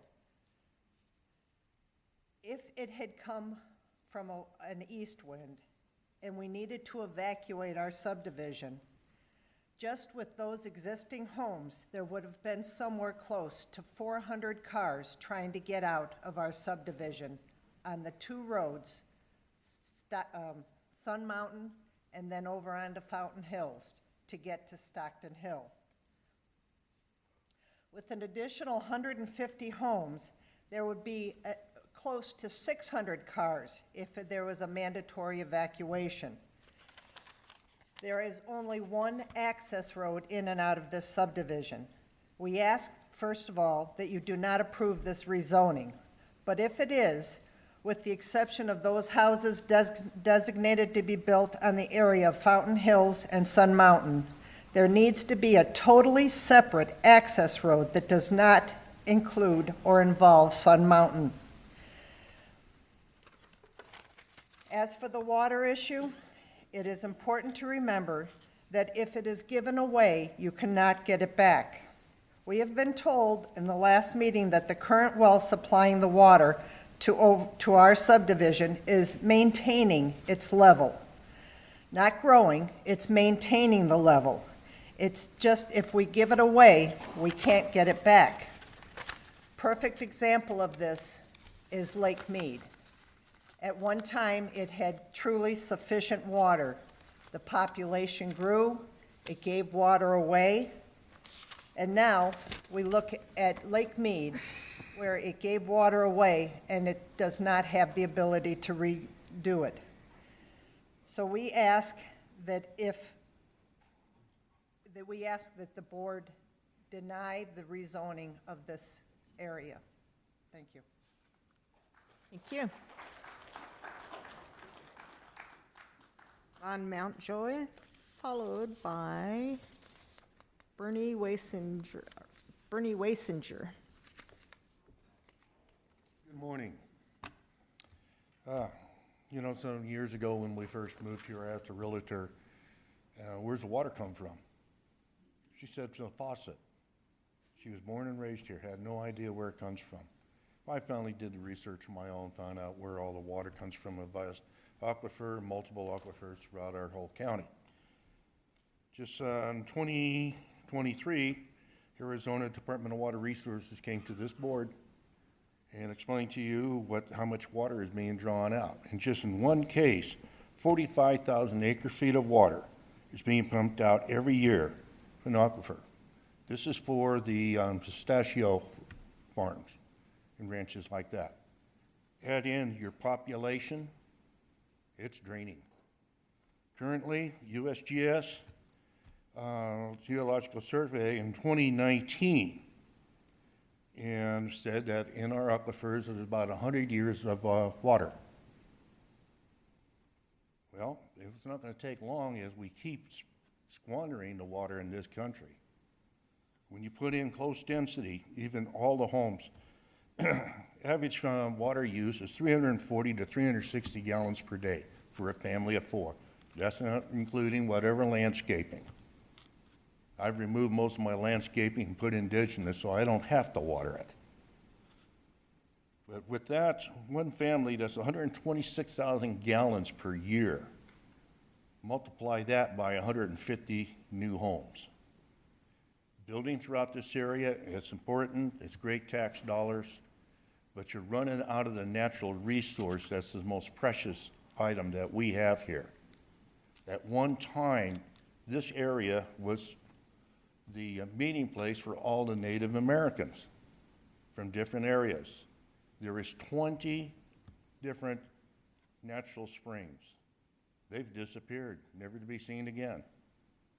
More people, more resources. When you start building in areas, you need to really reconsider what's going on. Understand there's a new power plant in a proposal out at Red Lake, where you're going to take water, pump it into a lake to allow it to come back in and generate water, power. Southern California Edison tried that from 1930s. It didn't work. The cost of pumping is offset by the cost of producing power. Department of Water Resources, the largest aqueduct system and water system, the only reason their generators generate the power by moving the water that offsets the cost of pumping. Need to do more research on this. Conserve what we have. Thank you. Thank you. Bernie Wasinger and then David Lebec. Good morning, Chairman, Supervisors. I am Bernie Wassinger. I live in Fountain Hills Estates, and I'm here to speak about this issue. Excuse me. Mine's going to be redundant now at this point in time. Please, we do not have the ingress and egress to get people out of there as it is now. The fire that we saw this past July alerted us to that. So please, consider that before you go forward with it. Thank you very much. Thank you, sir. Mm-hmm. David Lebec, followed by Karen Medlin.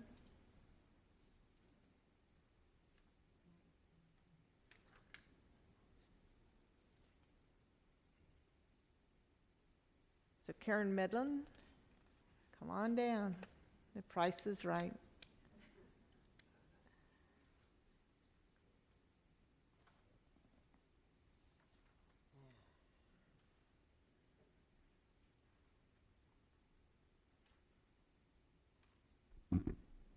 Good morning. My name is Karen Medlin, and I live on Cherem Road in Kingman, Arizona. My husband and I built our house at this location 22 years ago. My family has lived in Kingman for over 100 years. We are very familiar with the housing choices in this area, but we intentionally chose to live in this area to lead a rural lifestyle and for agricultural purposes. But by living here, we still have the ability to work and participate in activities within Kingman. When we built our house over 20 years ago, we were required to drill a well in order to obtain a construction loan. Our first well was drilled on our property in 2001. It is 800 feet deep and produced 4.5 gallons of water per minute at that time. Over the span of 10 years, the water production was reduced to 1 gallon per minute, and finally, the well went dry. Then we drilled a second well in 2012 in a different location on our property. It is 875 feet deep and originally produced 5 gallons per minute, but now only produces 4 gallons per minute. We are concerned with the long-term availability of our water supply, as we have personally experienced a decrease in water from our 2 wells. We have invested thousands of dollars alone in wells over the last 22 years. We are very conservative and strategic with our water, knowing that the water source is limited.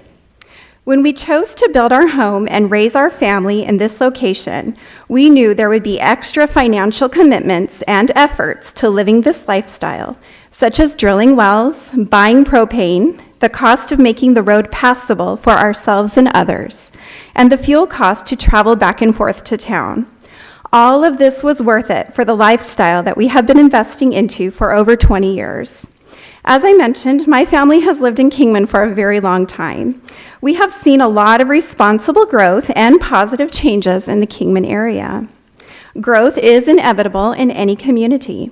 We respect the fact that there is a developer that owns the land across the street from our property. Houses on 10-acre parcels is reasonable if that is how they choose to develop their land. Rezoning the 10-acre parcels to 1-acre parcels allows for an excessive amount of homes in an area that is already limited in water supply. A huge increase in homes in this area can lead to potential issues for the current residents, such as flooding, sewage, traffic, and water issues. It will dramatically affect the rural community of the residents who have already been living and investing in this area for many years, like ourselves. We ask that respect be shown to us as well in preserving our investments and lifestyle by not rezoning the property to 1 acre, but instead maintaining it to the 10 as it is already currently zoned for. Thank you. Thank you, Ms. Medlin. Diane Hernandez, followed by Mike Lawrence.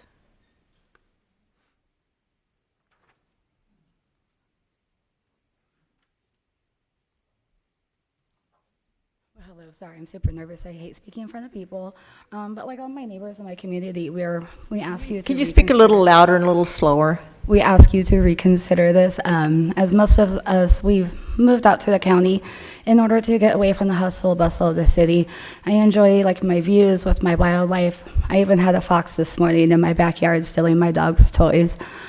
Like everybody, my neighbors, we're concerned about the water issue. We're concerned about the traffic and the safety of our well-being. We're concerned about the increase of crime and what it's going to do to our already limited resources of our large county. Same with our EMS resources. There is a fire station by us, but most of the time it's not staffed. And then along with other resources such as education, if there are more families moving in, are they going to have access to schools? What's the burden? Is it going to be? Myself, I am a primary care provider, and I know that our healthcare is already strained. Trying to get a patient in is really hard, so I just think we should take all this into consideration, and we appreciate it. Thank you.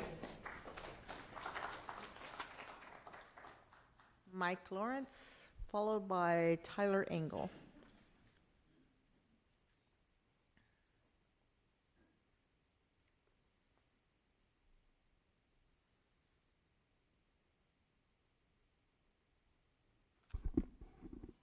Hello, I'm Mike Lawrence, Kingman, Arizona. I live just west of Sun Mountain, and I'm here on behalf of all the wildlife that lives in this area. They have asked me to come here and represent them. And I'm speaking about the Gila monster that I see, the desert tortoise, both endangered species. I've seen bobcat, deer, in the mountains there, what they call the rock outcropping there is hawk and eagle nests, not to mention the very usual and standard coyote, rattlesnake, the birds, the cholla cactus in this area. This is a little pocket of wildlife that is getting fewer and fewer in the Kingman area. And I know that's why we all like it here. We have these areas and we enjoy this. And if this development gets approved, I, at the very least, would ask that the developer get whatever department it would be, the Department of Wildlife or Game and Fish or whatever, to do a observation and removal of the endangered species that live in this area.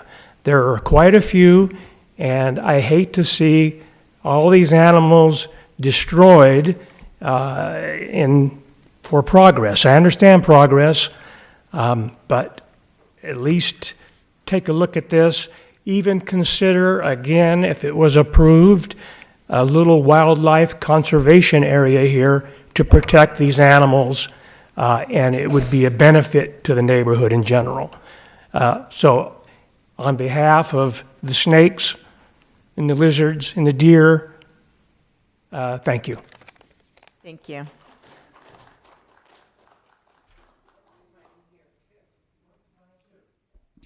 Madam Chair and Supervisors, my name is Tyler Engel. I'm with the applicant. When we acquired this property a couple years ago, the Board of Supervisors had already approved zoning and preliminary plats, actually, which is shown here. These three areas is the land we're talking about today for R8 or 8,000 square foot lots. So it was already approved to be an extension of Desert Fountain and would have 570 houses. And instead of rolling that forward and going and building those, which we had approvals to at the time when we bought this, we decided to downzone it and go to acre lots. So it's going from what was 570 lots to 150 maximum acre lots. And that's part of the reason why Sun Mountain is a wider street, wider than Stockton Hill Road, is because they planned to serve 570 additional houses. So us going to acre lots helps that. It would be maximum of 150 across there. Also to address the water, we have talked with Foothills Water multiple times, and they say they have sufficient capacity, more than enough capacity to service the area. Some of the other wells we suspect are catching some catchment water where the aquifer may be a little bit lower, and they may be in a hard pan area where there was some water up above the aquifer, and that's where their wells were sucking out of and gone dry, but the aquifer down below still has sufficient water, and Foothills said their static water level actually has not fluctuated much over the last 30 years, even with the farming that's going on. So we feel we're fine there in that area. We also are planning to dedicate this hill area there, the rock outcropping. It's about 16 acres for open space, so that it can be used for walking trails and wildlife as well in that area. And I'm available for any questions. Thank you. Next up is Travin Pennington. Next up is Michael Neal.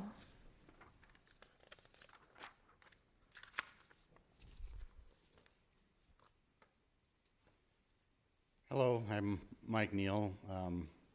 I live in Kingman.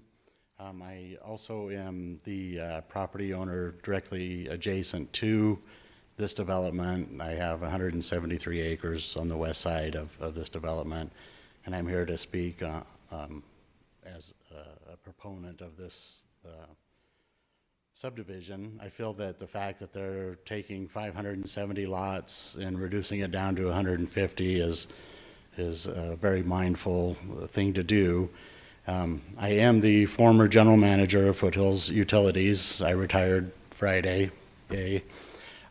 So I'm happy to answer any questions that you might have about water. I just do want to state that the state of Arizona, Arizona Department of Environmental Quality, Arizona Corporation Commission, and the Arizona Department of Water Resources did approve the water for the 570 lots that were there before. So, you know, it's a lot better deal for the people around the area having fewer lots instead of the 570. So if you have any questions about water, I can't speak on behalf of Foothills Utilities, but I still do have the knowledge of the water in the area. Okay, thank you, Mr. Neal, and with that, I'll close the public hearing. Does any of the board members have any questions of Mr. Neal or anyone else?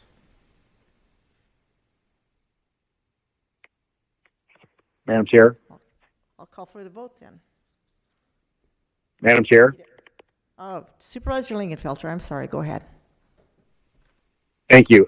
Is Director Holtry available? Coming to the podium now.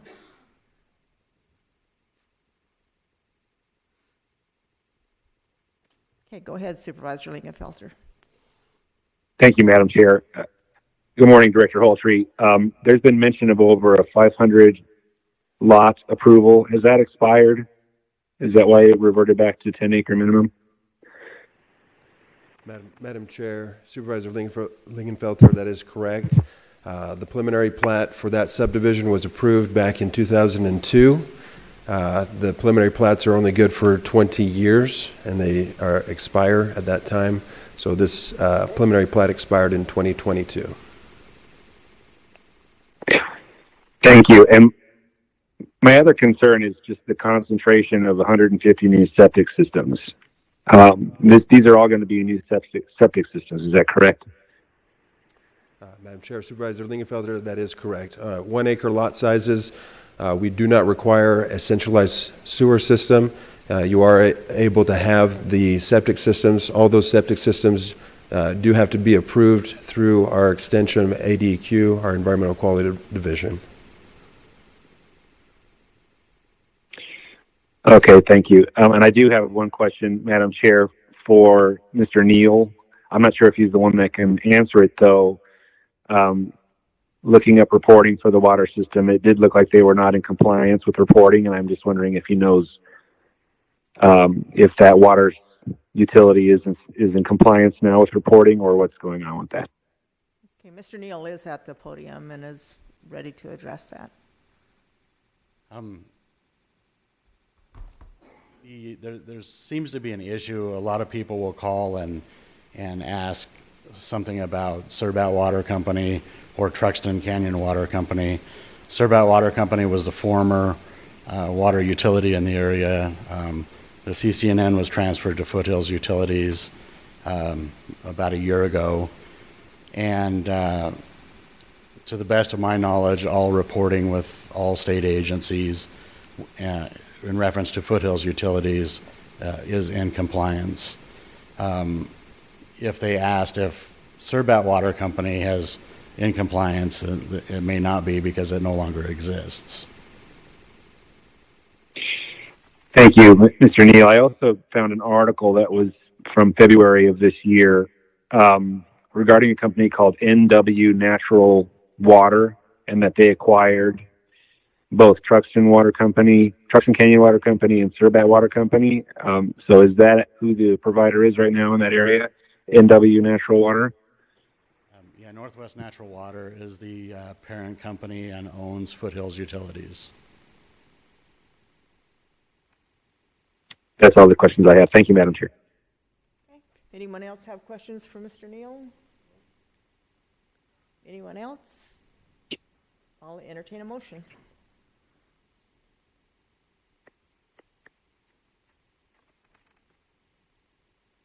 Whose district is this? Whose district is this? It is my district.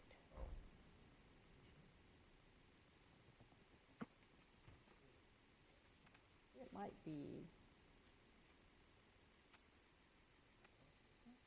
I think it's District 4. Anyway, just to speed things along, I'll make a motion that we approve. Second. Supervisor Gould. I have a proposed amendment, and this would be a condition of development to require the installation of a rainwater collection system on all buildings in the development. The system shall consist of rain gutters draining all roof surfaces and plumbed to a minimum 2,500-gallon storage tank with an irrigation pump. The system shall be used for irrigation, but it can be put to household use if desired with proper treatment. It'd probably help, huh? Let's try this again. Can you hear me now? The condition of development would require the installation of a rainwater collection system on all buildings in the development. The system shall consist of rain gutters draining all roof surfaces and plumbed to a minimum 2,500-gallon storage tank with an irrigation pump. The system shall be used for irrigation but can be put to household use if desired with proper treatment.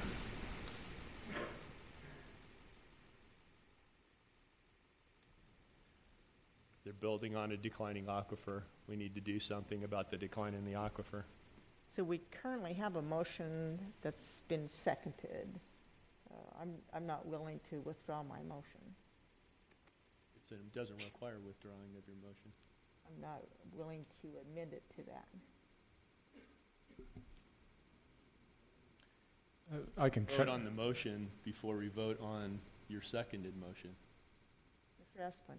What I'd recommend is that we take up the amendment if you wish to move to, if we want to see if the board wants to adopt the amendment, and if the board wishes to, then they can, that it can be part of the motion. If the board declines the amendment, then you can move forward with the other motion. So I would recommend handling the amendment first.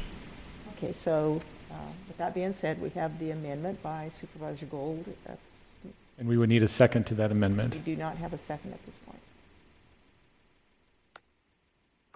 So I don't know, was a second called? Is there a second? I don't know if there was a second or not. If No one has seconded it. Okay, if there was no second, then it would die for lack of a second, and now you go back to the other motion. I would go back to the original motion to approve, seconded by Supervisor Johnson.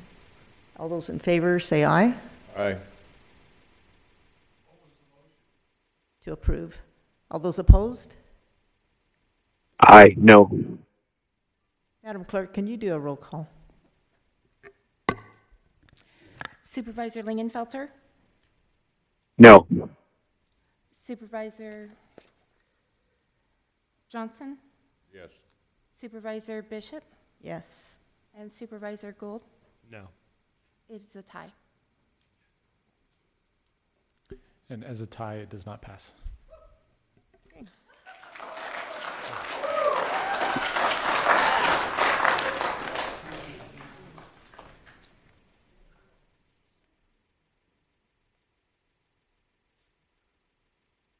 Is there another motion? No. Item 43, let's. I'll make a motion. Oh, okay. I move approval of the plan with the condition that requires the installation of a rainwater collection system on all buildings in the development. The system shall consist of rain gutters draining all roof surfaces and plumbed to a minimum 2,500-gallon storage tank with an irrigation pump. The system shall be used for irrigation but can be put to household use if desired with proper treatment. I'll second for discussion. Madam Chair, can I have the applicant come forward? Mr. Engel. Hi. Would that motion be acceptable to you? Under the circumstances, yes. That's all, thank you.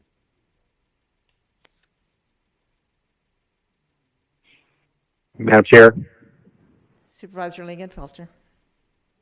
Thank you, Madam Chair. May I ask one question additional to Director Holtree, please? Okay, go ahead. Thank you. Director Holtree, with the concentration of up to 150 new septic systems, would it be recommended that we require a package plan? Madam Chair, Supervisor Lingenfelter, our regulations do not require a treatment facility with 1 acre or larger lots. So we would, in this instance, we would not require a treatment facility, no. Thank you.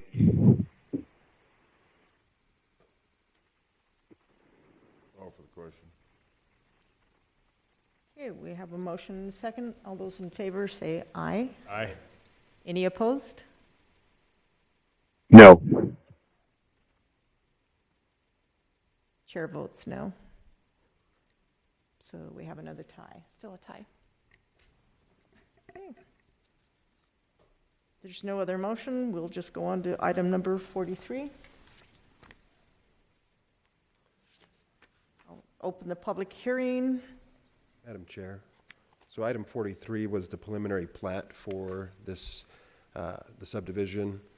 So with it not being approved, the zoning not being approved, I believe item 43 would not be able to be approved because, based on the decision by the board on the previous item. Just So we'll take no action on that one. Item number 44, I'll open the public hearing. Discussion of possible action, approve the adoption of BOS Resolution 2024-236, a rezone.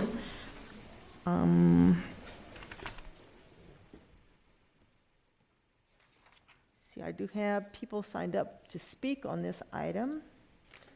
First being Grace Bunce, B-U-N-C-E.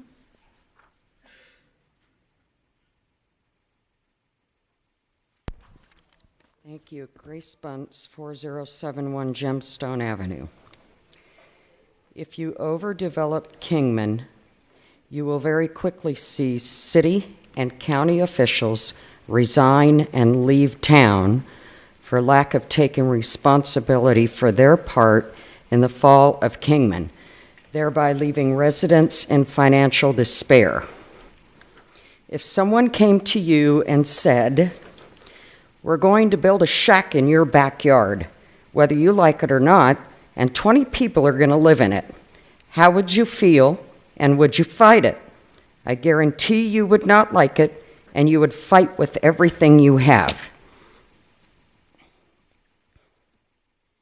During the pandemic, our few grocery stores were barely able to keep up with the demand for food items such as canned and boxed goods, paper towels, and toilet paper, just to name a few. Shelves were being emptied out as fast as they were restocking them. By adding thousands of new residents, the demand will become even much higher, and our stores will not be able to keep up with it at all. Excuse me. There are 25,000 almond and fruit trees on 233 acres east of the airport along Highway 66. Just for those trees alone, 175,000 gallons of our water table is being sucked up every day at an average rate of 5 to 7 gallons per tree per day. The city can claim all they want until they're blue in the face that our water table will last 100 years. Do the math. It doesn't add up. Do the right thing for the townspeople and our town. Listen to the people. After all, the city and the county work for us, not the other way around.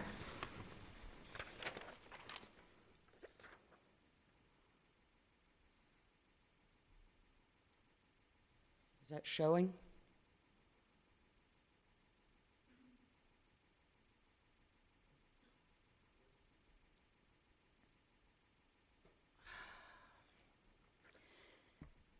I ask that you hear the rest of my speech out and in its entirety in order to understand the importance of this. You have 3 minutes, ma'am. Pardon? You have 3 minutes total. I received an email message from Jim Consolato this morning regarding this public notice that you see posted in the Minor newspaper on November 27th. This notice clearly admits... Your time is up. Thank you very much for attending this morning. Really? Really. Next up will be... The county is in... Rad Green. Deep. Unbelievable.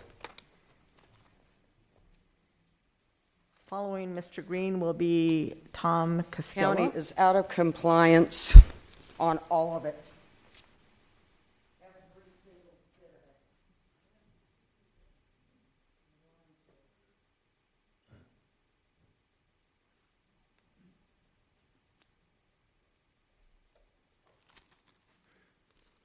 Madam Chair, Supervisors, I'm Brad Green. I live in Rancho Santa Fe.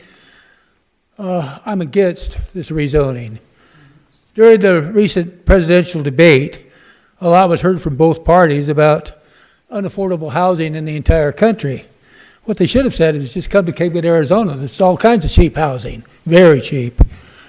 What is actually happening is that this is depressing the property values of the adjacent areas and raising the prices in other parts of Kingman where they're unaffordable. This is not good for the entire community. This uncontrolled building is, Southern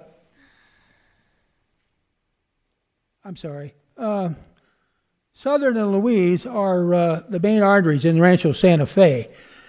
In the past, they have flooded when we've had monsoons, rocks, mud, and they've had to bring in heavy equipment to clean them. What's going to happen when we have a couple of thousand more cars per day, twice a day, coming in and out on those two arteries? It's already more than the area can afford.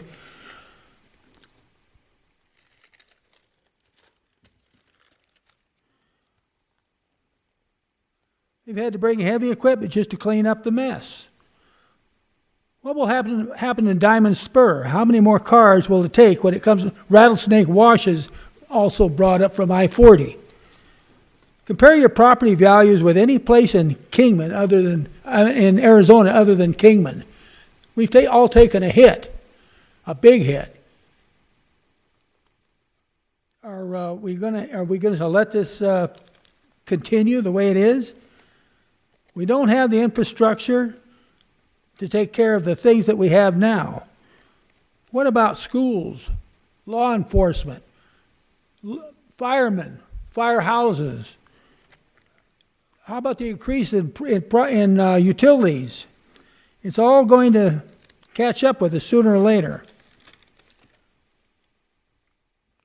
There are streets in Kingman that aren't even paved. What about the increased crime that's going to come from all this uncontrolled growth? It's getting worse and worse all the time. Planning and zoning is supposed to be looking out for the community. And our tax dollars are supposedly paying for it.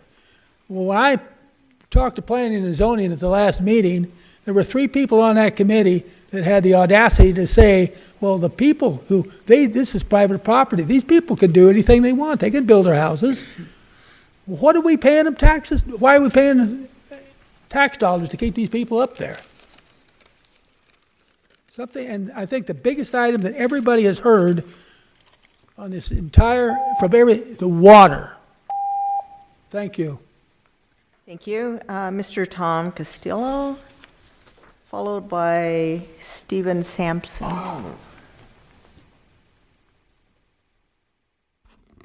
Thank you. My name's Tom Costello. I live in the Rancho Santa Fe area on Gemstone, which backs right up to this development. I understand how owners of property want to develop their property. My request is that you look at what they're trying to do in this 328 parcel.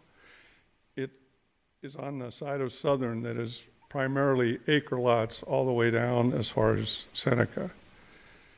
And they've made one concession to put acre lots facing those acre lots.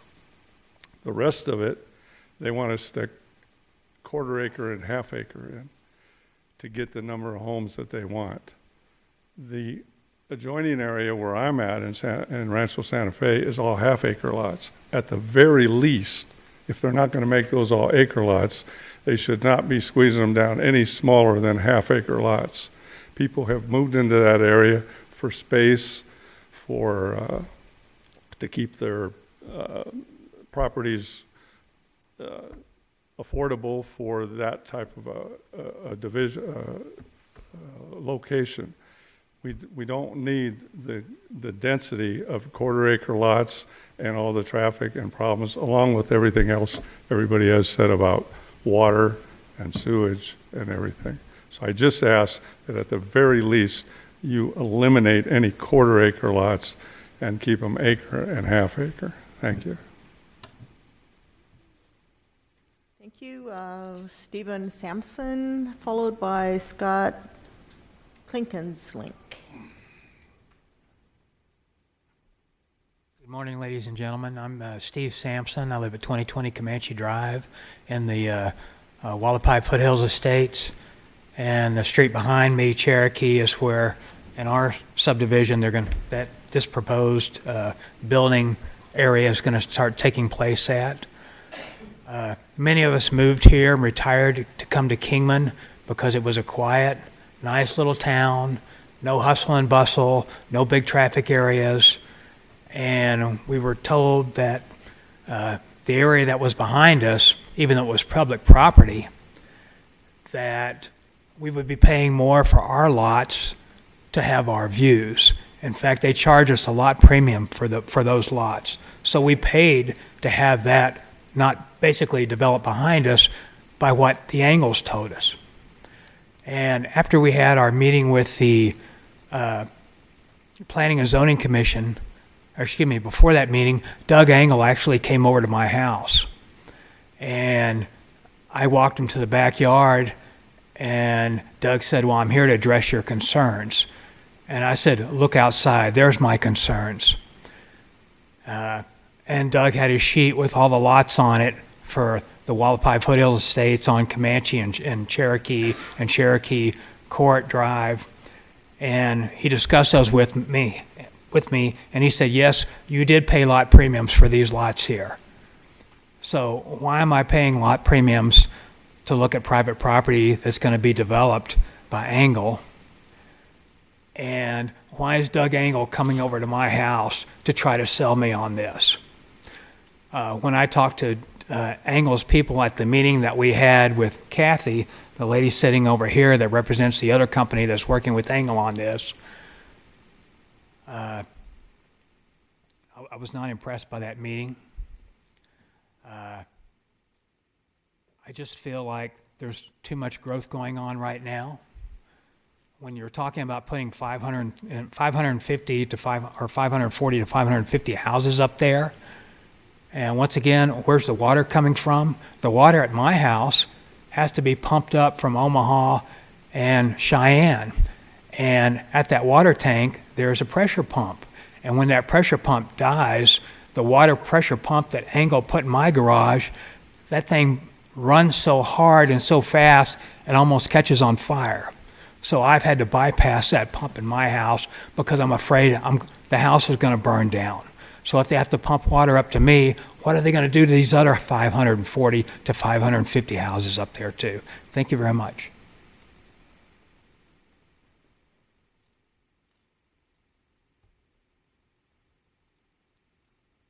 Hello, Scott. Maybe you can pronounce your name better than I did. Klein Hesslink. That's close.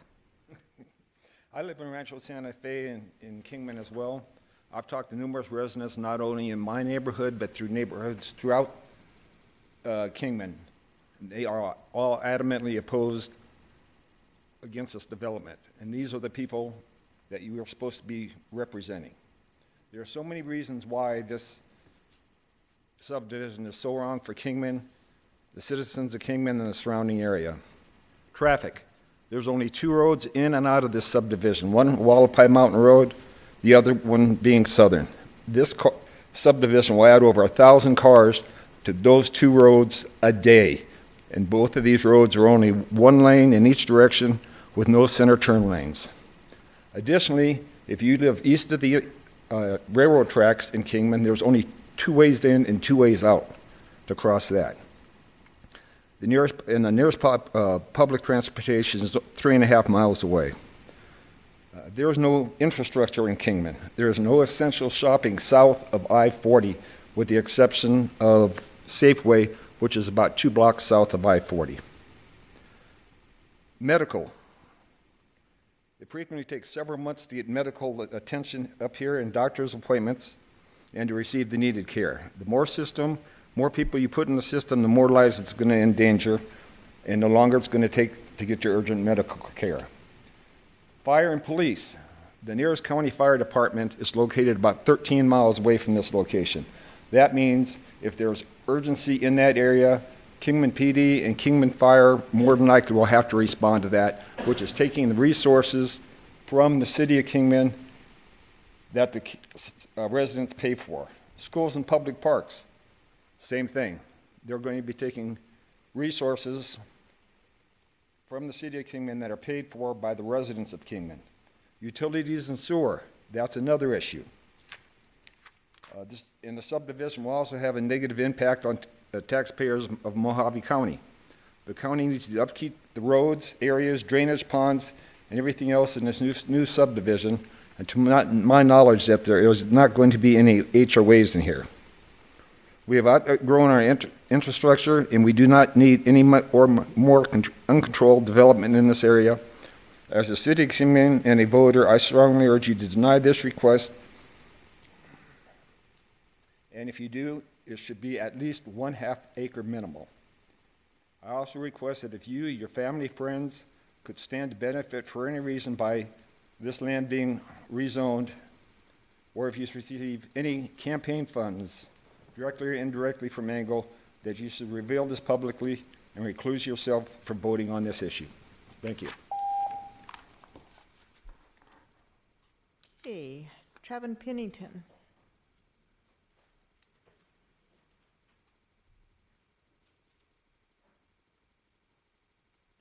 Chairperson, Board, thank you.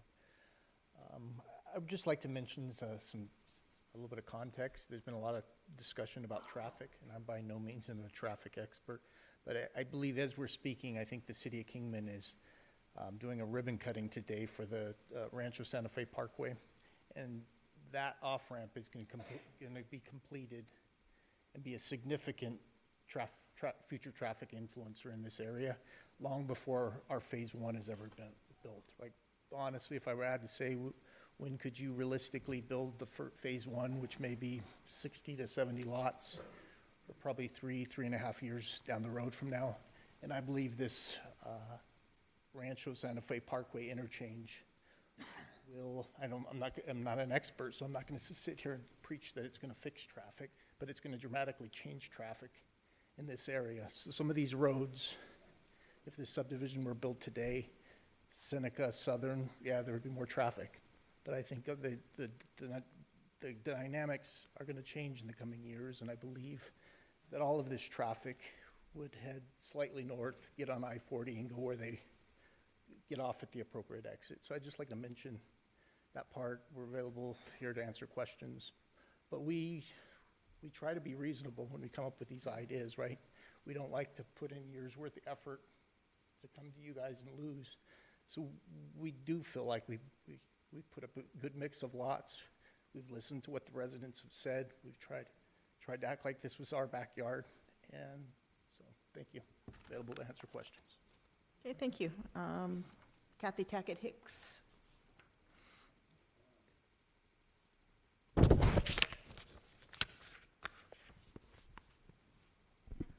Good morning, Honorable Chairman, Supervisors. My name is Kathy Tackett Hicks. I'm acting as the owner's agent.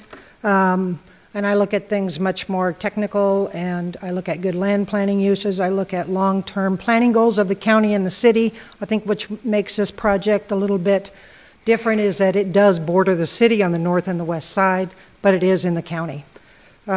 We did hold a neighborhood meeting out there. As soon as the letters went out from the county, I received 3 phone calls. I was alerted that there was going to be an issue.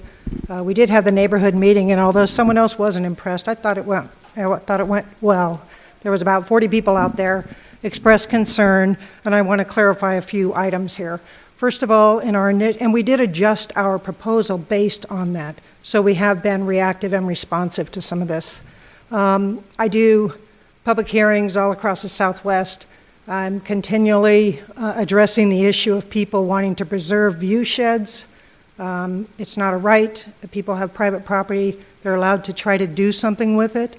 My role in this whole thing is to try to combine what the municipality wants with what the developer wants, which is the least impactful to the surrounding property owners. And I do believe this proposal does that. There are half-acre lots to the north and the northwest on this, and we made sure that those are half-acre lots fronting that. That is good planning. And in fact, I did show this little sheet here, and I just want to show it was a draft proposal, what maybe some of those lots would look like. So most of those are half-acre lots, and then the green area are the quarter-acre lots proposed in the middle of the subdivision. South of Dakota, which is right here, these lots are 1-acre lots, and we did propose that the fronting lots also be 1-acre lots. And I want to be clear, I think the approval here said that everything within 400 feet would be 1 acre, but the proposal was to put fronting 1-acre lots so that they would match. That's called good planning. The reason this development area was addressed to begin with is that this has been long-term planning efforts for residential for years and years. The general plan designation on this shows low-density residential, which allows for 6 dwelling units per acre. A lot of things have changed with that. This request is to go from an AR10, which has been the zoning forever and ever, to the R110 quarter-acre and R120 half-acre lots. The reason that we need that, I reviewed the housing study that the county did last year. It shows in the next 20 years there's going to be about 75,000 more people in the county. It shows a need for about 50,000 homes. It shows the fact that Kingman has a weakness because we don't have home builders here. It shows in the Kingman area that we need to have about, in the next 20 years, about 8,000 homes. And this proposal, which was capped at 550, is about 1/15%. And I'm happy to answer questions, and I would have more to offer if you do. Okay. Thank you very much, and I will close the public hearing as there's no one else signed up to speak. Does anybody have any questions of the applicant or the speakers? Madam Chair. Supervisor Lingenfelter. Thank you, Madam Chair. Is the applicant at the podium? I'd like to ask some questions to the applicant, please. Yes, Kathy Tackett Hicks is at the podium. Good morning, Kathy. Curious, as this is abutting city limits for the city of Kingman, who is providing fire, who is providing law enforcement, who is providing water, and who is providing sewer? So it's quite clear in the county subdivision regulations we have to provide central water and central sewer. Discussions have already happened with the city on the potential and possibility of doing that. The city, in that process right now, for the city you have to go to the MUC committee to get approval to serve outside of the service area for water in particular. That's the Municipal Utilities Commission. The city does have the ability to serve with the water, but you know, in 30 years it might change, but you have to go through that first step. So we, as in the developer, making a request to serve this area, either a portion or all of it, before the city can even look at it. So city has water and wastewater jurisdiction over this. We would ask for that. We also had discussions on the idea of annexing this into the city because that seems like a reasonable thing. And at the time Mr. Engel approached the city, they were not interested in that. I would imagine at some point that might be another topic, but today and for the next few years, I believe it'll be in the county, so we're going to have to work with them. In terms of fire department, I know that the city does have some agreements to serve outside of that area. I'm really not a pro on that, so I'm not sure how that would work, but I would assume there would have to be some sort of an agreement for fire protection. In the bottom southeast corner of this, there's a huge power corridor right there. So we do have the power. What was the other part of your question? I'm sorry, Supervisor. Yes, thank you. Law enforcement? Yeah, okay. So it is under the jurisdiction of the Mojave County Sheriff's Department, period. But I am certain, as in all other areas surrounding municipalities and county, that they will continue to work together. I mean, that's what they do. I do think that this, people are concerned that there would be a lack of services. Mojave County subdivision requirements ensures that there are, in fact, services for all the basic needs for a residential subdivision. And I would also say this is like a 20 to 40-year build-out. And this addresses just a fraction, literally 1% of the homes that are needed and identified in the housing study that the county had. Thank you. And to reconfirm the lot sizes, it's a quarter and half acre lots proposed, not 1 acre minimum? So the 1 acre minimum we propose for lots fronting the existing 1 acre lots in the southwest portion of the project on the map. So if there's a 1 acre lot across the street, we're going to put a 1 acre lot. A majority of this, though, there are half acre lots across the northwest quadrant and the north quadrant, and those would be half acre lots. But if you're able to see, I don't know if you're able to see this little layout that I put here, a majority of the lots are, in fact, going to be half acre lots. So they do want to, again, in anticipation of the identified housing needs we're going to have in the center of this without adversely impacting outside, they are suggesting and proposing that they have some options for quarter acre lots.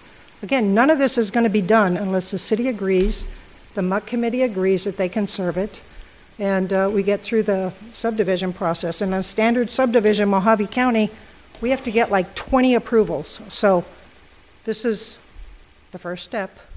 Get some land uses. Yeah, I understand that. I'll tell you what my concern is. I don't think that the county should be creating situations that create little mini Butler areas, because then everybody's seen what's happened with the Butler area. And one of the speakers mentioned the creation of the Rancho Santa Fe Parkway. So obviously there's going to be development there, and it could potentially turn into another mini little Butler area, which just confuses everything. I think pressure should be put on the city of Kingman to annex this area. And so you eliminate a lot of the puzzles related to fire and law enforcement and all these things. So I'd like to see that happen. That's all I have. Thanks. Supervisor Lingenfelter, I do not see this at all like Butler. These are half acre and acre lots, and 10,000. This has central water, central sewer, power is right there, and this matches the county's general plan. It matches the transportation network, and regardless if anybody wants it, that extension of Rancho Santa Fe is going to hook into Wallapai Mountain Road, and that road is less than a half mile to the east of this. This is clearly identified as a growth expansion area in the county beyond the city. So I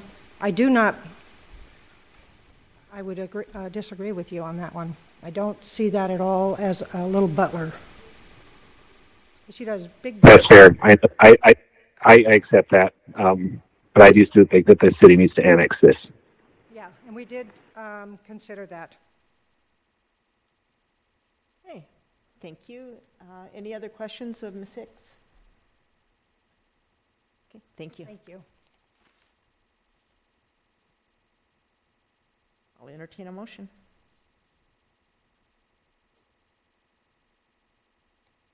I'll make a motion that we approve. Second. Madam Chairman, Supervisor Gould? I'm going to move my rain collection amendment again. Okay. Condition of development require the installation of a rainwater collection system on all buildings in the development. The system shall consist of rain gutters draining all roof surfaces and plumbed to a minimum 2,500 gallon storage tank with an irrigation pump. The system shall be used for irrigation, but can be put to household use if desired with proper treatment. Second. I have a motion and a second on the amendment. All those in favor say aye. Aye. Any opposed? Chair is opposed. Supervisor Lingenfelter? No. Motion fails. Going back to the original motion, we have a motion and a second. All those in favor say aye. Aye. Aye. Supervisor Lingenfelter? No. Chair votes aye. So 3-1, motion passes.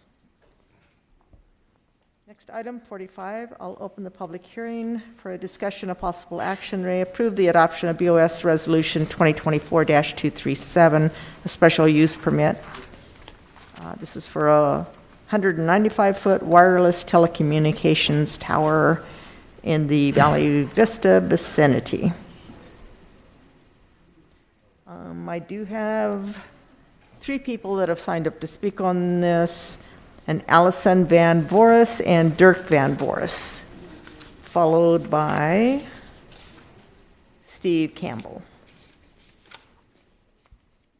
Good morning. I'm Allison Van Voris. I live north of Kingman and in Terrace, Arizona, and I have a statement I'd like to read. Progress is defined as advancement or development toward a better, more complete, or more modern condition. And that is at the heart of what we are discussing today. Do the people of our Terrace community need progress? Pinnacle Consulting wants to put a 190-foot cell phone tower about 2 miles north of U.S. Route 66 off of Terrace Road and on the parcel across from mine. They call it progress. They say it is needed, and I'm sure they feel their shiny new cell phone tower will make the area more modern, as progress usually does. But progress comes at a price, and that price will be paid by the residents of Mountain Vista Ranches. Research finds that cell towers, high-powered power lines, and electric substations near homes can drop property values up to 20%. Properties where cell phone towers are easily visible experience the largest devaluation. Again, that monstrosity will be visible every time I tend my chickens, every time I watch a sunset, every time I barbecue with my family, and every time I look out the window. The devaluation and my affected view are the least of my concerns. The Environmental Health Trust says that cell towers emit radio frequency non-ionizing radiation, and that radiation is a new form of environmental pollution.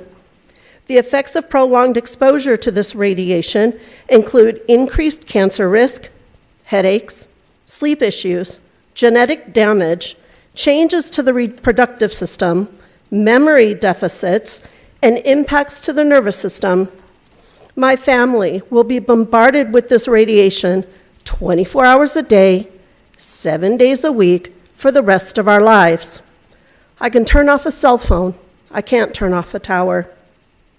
Internet research states that the best place to build a cell phone tower is on a piece of land with high elevation, easy access, appropriately zoned, power, and ideally, in an industrial or commercial area. Although the chosen parcel has high elevation, it is not easily accessible unless you consider unmaintained dirt roads smooth driving. There is no power at the parcel, and the closest power lines are about a mile away. And let's not forget that the parcel is as rural as it gets. Is this really the best location that Pinnacle Consulting could find?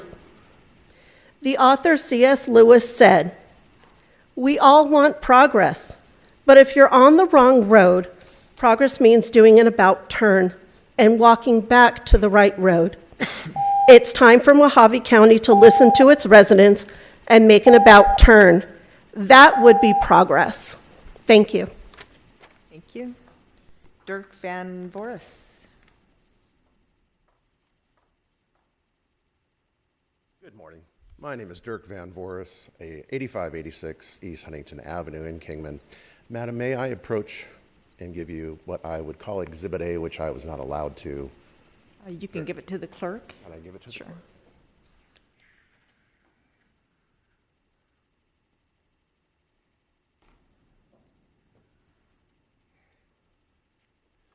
What I gave to the clerk is I tried to explain to the commission a couple weeks ago that I was working with the FAA, and I only have 3 minutes, so this is going to be kind of hard to do. I tried to explain to the commission that we were never alerted by Pinnacle Consulting because Graham, who started this project about 3 years ago, from what I learned from John, had several conversations with John from Pinnacle. Supposedly they sent out letters 3 years ago to the people that lived on those properties. We never got a letter. When we set up our property, I set up my area specifically for my business that I brought up from Mesa, Arizona.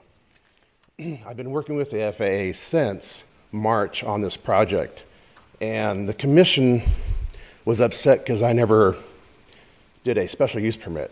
But I couldn't do my special use permit until I had my airspace study completed, and it took the FAA a long time to do. And I had to get either an objection or no objection before I did my special use permit. And the special use permit would be for this. My special use permit will be submitted in the next day or so, now that this has been approved as of last Wednesday. I got pretty browbeat by the commission for not submitting, and this gentleman over here, for not submitting a special use permit. I tried to do things the right way, started with the federal level, because I knew if I had not gotten the approval by the FAA, this whole thing would be moot. So why do a special use permit? They approved it, told me that I did not have proper documentation. I was working with the FAA. I have had several, like I said, conversations with John. John had no idea this was going on because we never received a letter. If we would have received a letter 3 years ago, I would have been on top of this whole thing, because now we are within 1,000 feet of where this tower is going to go. It's going to interfere with what I do, all our radio frequencies. We're going to get stepped on, and everything my wife said, this is ridiculous. It should not be allowed to be put in. It's going to cause my hazards. John agrees with me that they don't know where they're going to pull in power now, because we own the access all the way in from California. John agrees that they do not have easement agreements with us. So I have not talked to John since. He was supposed to call me, but he has not. Thank you. Anyways, please take a look at that exhibit that I did give in. Thank you. Absolutely. Steve Campbell. Good morning, Board. I'm Steve Campbell, and I live at 11231 North Benjamin Road. I have 2 lots, 80 acres. Directly behind the lot is under consideration for the proposed massive 195-foot cell tower.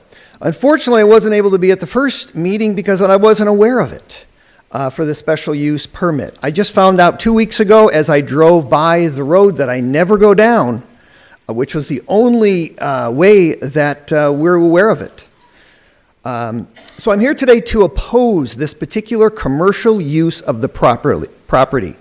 Originally zoned for residential and agricultural use, to erect an unsightly and unhealthy cell tower that will also dramatically devalue the surrounding properties. First, as it is apparent to anyone that a 195-foot cell tower is an unsightly intrusion into an absolutely beautiful and majestic environment of the valley.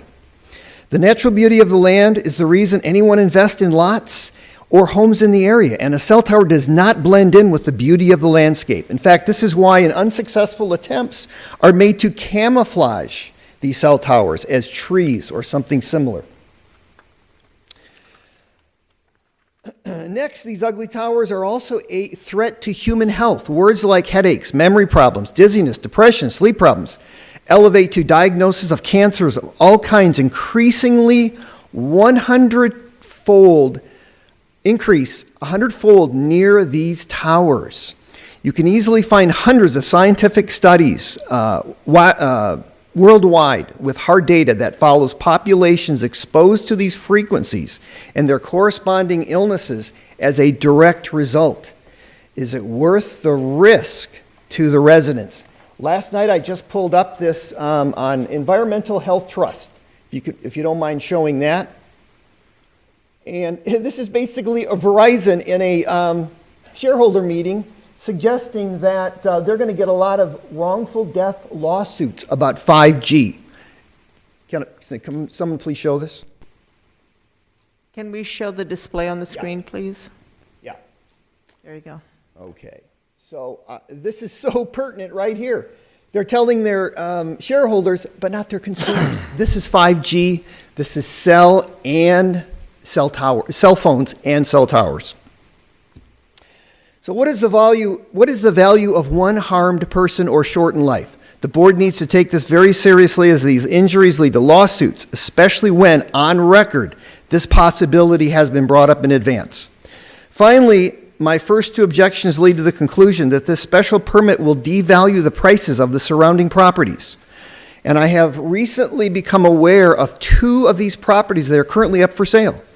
It is a fact that when properties drop in values and are sold below the current market prices, it lowers the prices of all properties in the neighborhood. A cell tower does not belong in a residential neighborhood. Thank you.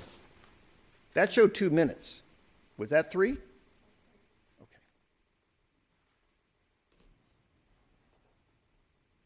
Okay, I will close the public hearing and entertain a motion or comments, questions. What's the pleasure? Madam Chair. Supervisor Lincolnfelter. Thank you, Madam Chair. Is the applicant available to answer questions?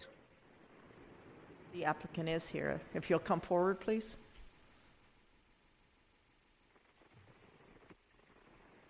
Go ahead, Supervisor Lincolnfelter. Thank you, Madam Chair.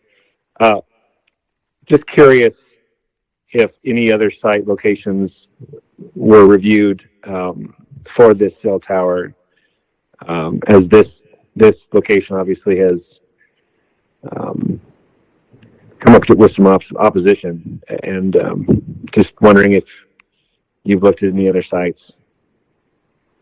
Yes, we have looked at other sites in the area. My name is John Katsiris, Pinnacle Consulting. Thank you. I have taken this site over for Graham, who was the original applicant, maybe 2 or 3 weeks ago. So if I don't have super specifics, I apologize about that. About 3 years ago, Graham had sent letters to landowners in the local area, and that was to see if there was any interest in housing this facility. What we do generally with this one in general, or in particular, is we lease a 50-foot by 50-foot piece of that land, and that's where we put the facility, all the equipment and things like that, and then we fence that off. And I just do want to add that we have a third-party RF engineer with years of experience available to explain technical aspects if needed. Mr. Ross is here for those questions as well.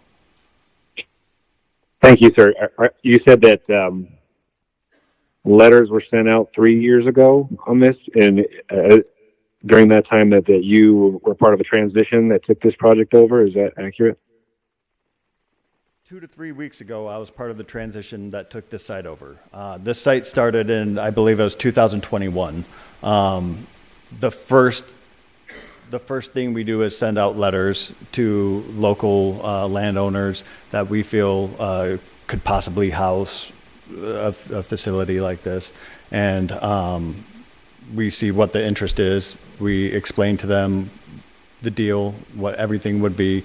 If they are interested, we go further. We visit the property, see if it will work. There's a lot that goes into them.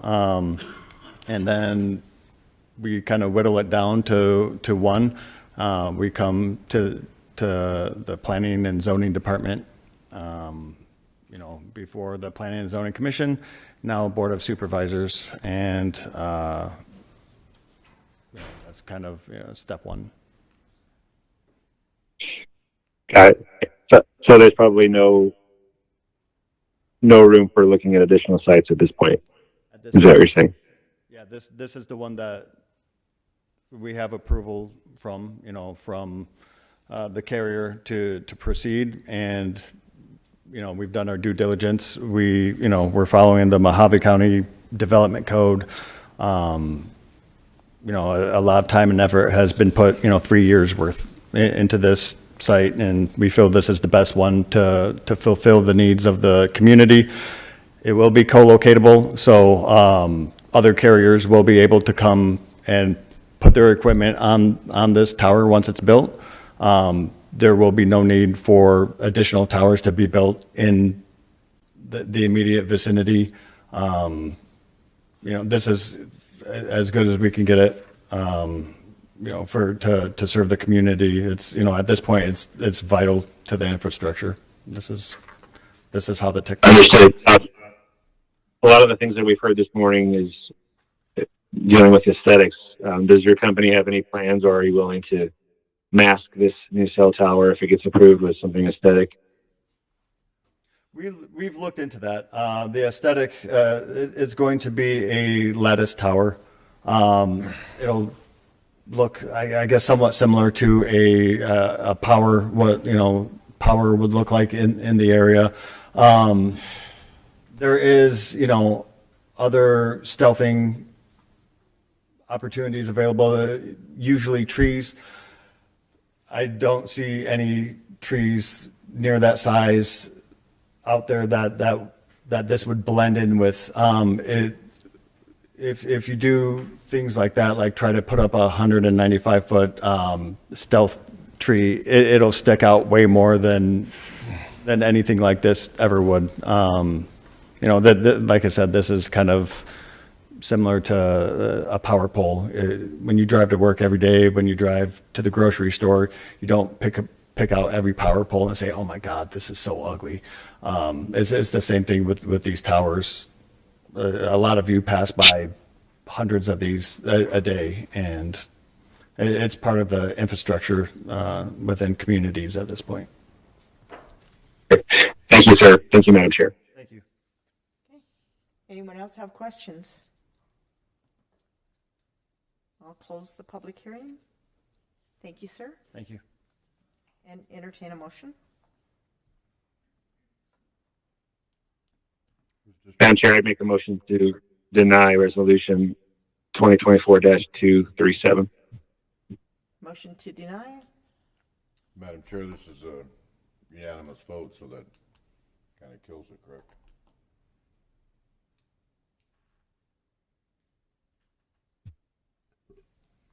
I don't see the need for a unanimous vote. Oh, you don't? I thought it said it was unanimous, had to be unanimous. Unanimous. We're on 45, correct? Yes. Yeah. Oh, so we didn't have enough opposition? Okay. Yeah, I don't see that. Yeah.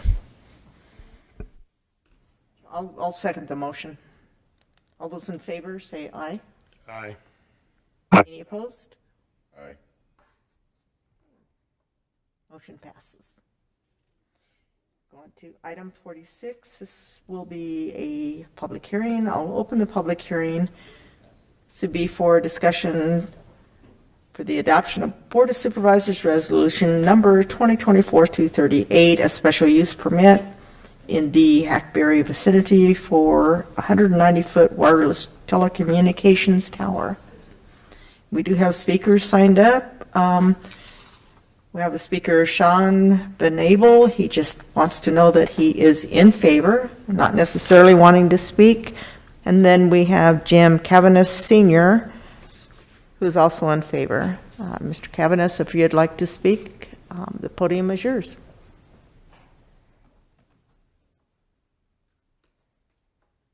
Jim Cavanis, are you here? Okay. Apparently he's not here, but he was in favor, so I'll close the public hearing and... Motion to approve. Motion to approve. Do we have a second? Second. All those in favor say aye. Aye. Anyone opposed? The motion passes.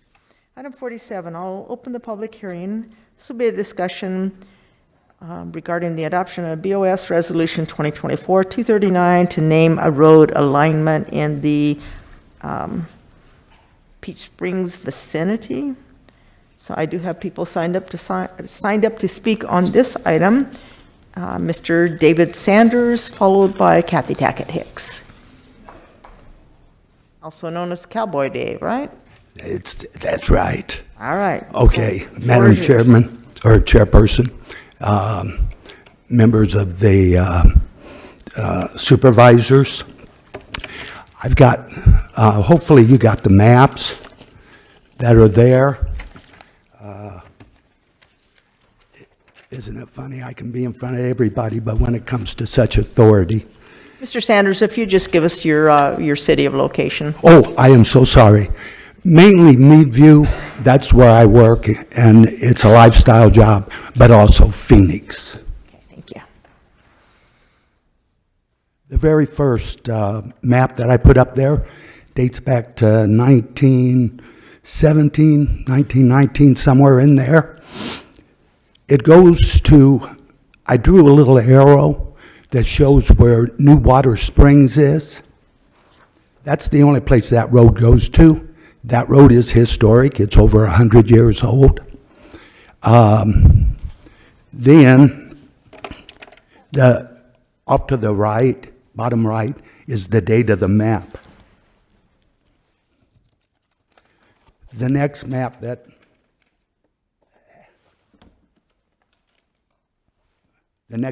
I have there, I think I can't, by the time I built it up, it was so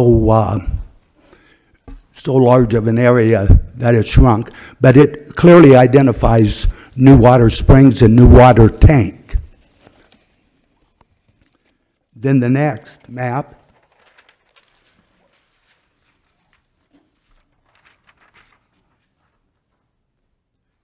I didn't print out the whole packet. I didn't have time. This was put together on short notice. But anyway, all the red squares that are along the roads there, they're affected by the property. There's only 4 acres consisting of 3 lots that are directly affected in the naming of that. The rest of those, towards the bottom of the page, they're not even near the area. Those 40-acre parcels way down, so they're not really affected, but they approved it. Anyway, if the business had asked us what the name of the road was, historically, it's been New Water Springs. So in their, what they want to do is they want to name the road alignment Glamping Drive, and right now it is a brand new business, and they want to change that whole road that goes to New Water Springs to Glamping Drive. They'd be better served to turn Shamrock into Glamping Drive. Thank you for your time. Thank you, Mr. Sanders. Kathy Tackett Hicks.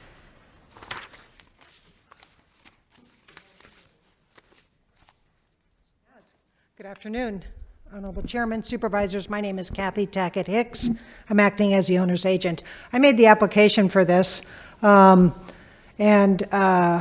we made the application because there is a thriving business just north of Diamond Bar Road, which does have glamping, which there is a restaurant, there are horses for riding and stuff like that.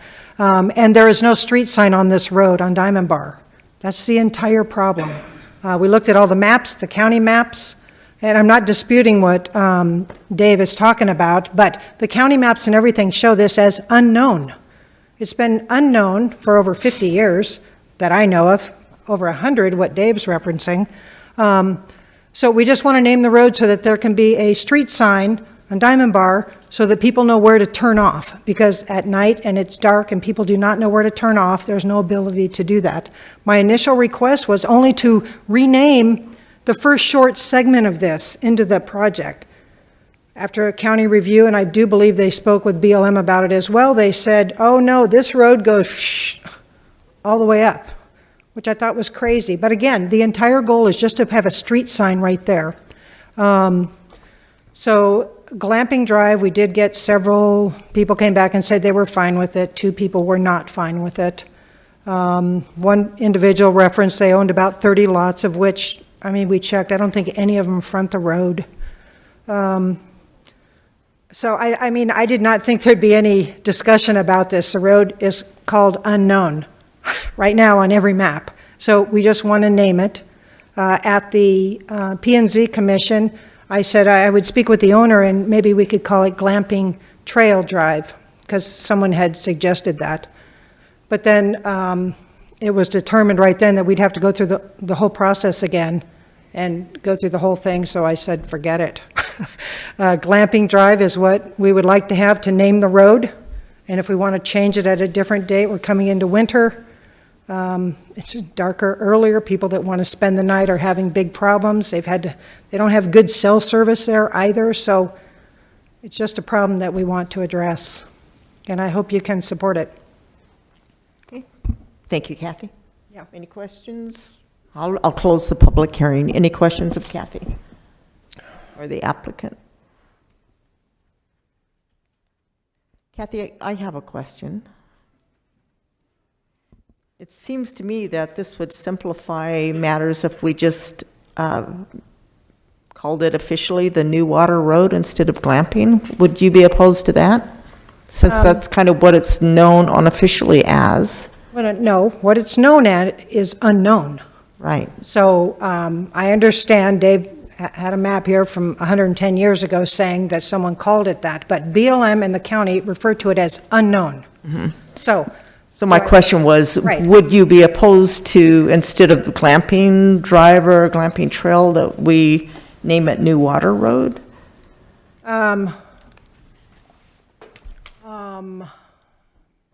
New water glamping. I mean, the owner, I'm on behalf of the applicant, so it's clear they want people to know that this is where they're going for their glamping. So new water glamping, I'm just throwing it out there, guys. I haven't spoke with the owner. Okay. Okay. Mr. Holtree, can you help me with this? Is there another road that's named New Water Road that would be confusing to the How about Monday, Tuesday, Wednesday? ABC? Madam Chair, members of the board, I'm not familiar with any other roads in that area that have that name. One of my concerns would be if we change from what is being proposed. We sent part of the process for renaming a road, or naming a road in this instance, because it doesn't currently have a name, is we do have to send notification to all property owners along that alignment. And the staff sent out 104 letters to property owners. We received 5 back saying that they were in favor of the name and 3 back opposed. If we vary, and maybe we can speak to our attorney, he might have some more information, but my fear would be is if we deviate from what is being proposed in front of you today, we would have to, in order to meet those requirements, go back and resend out notifications to all those property owners to do our due diligence with the road naming.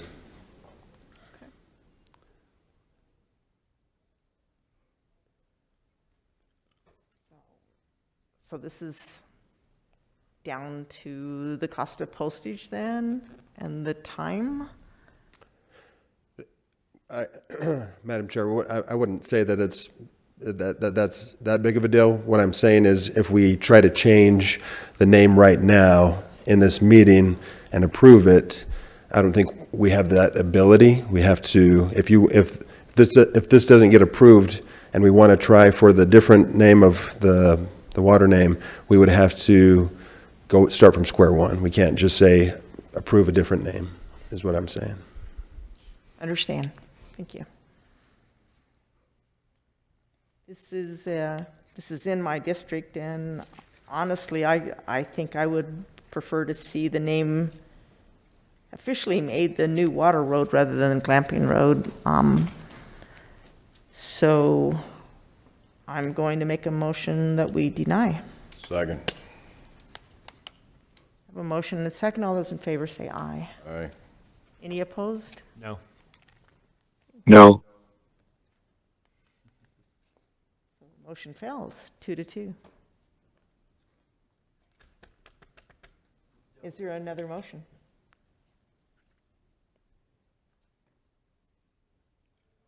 Okay, no other motion. Madam Chair, I'd make approve. Supervisor Lingenfelter, did you have another motion? Thank you, Madam Chair. Go ahead. Thank you, Madam Chair.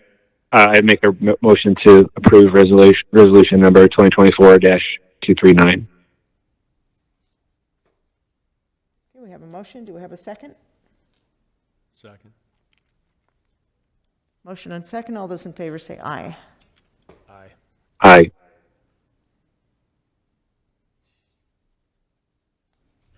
Chair votes no.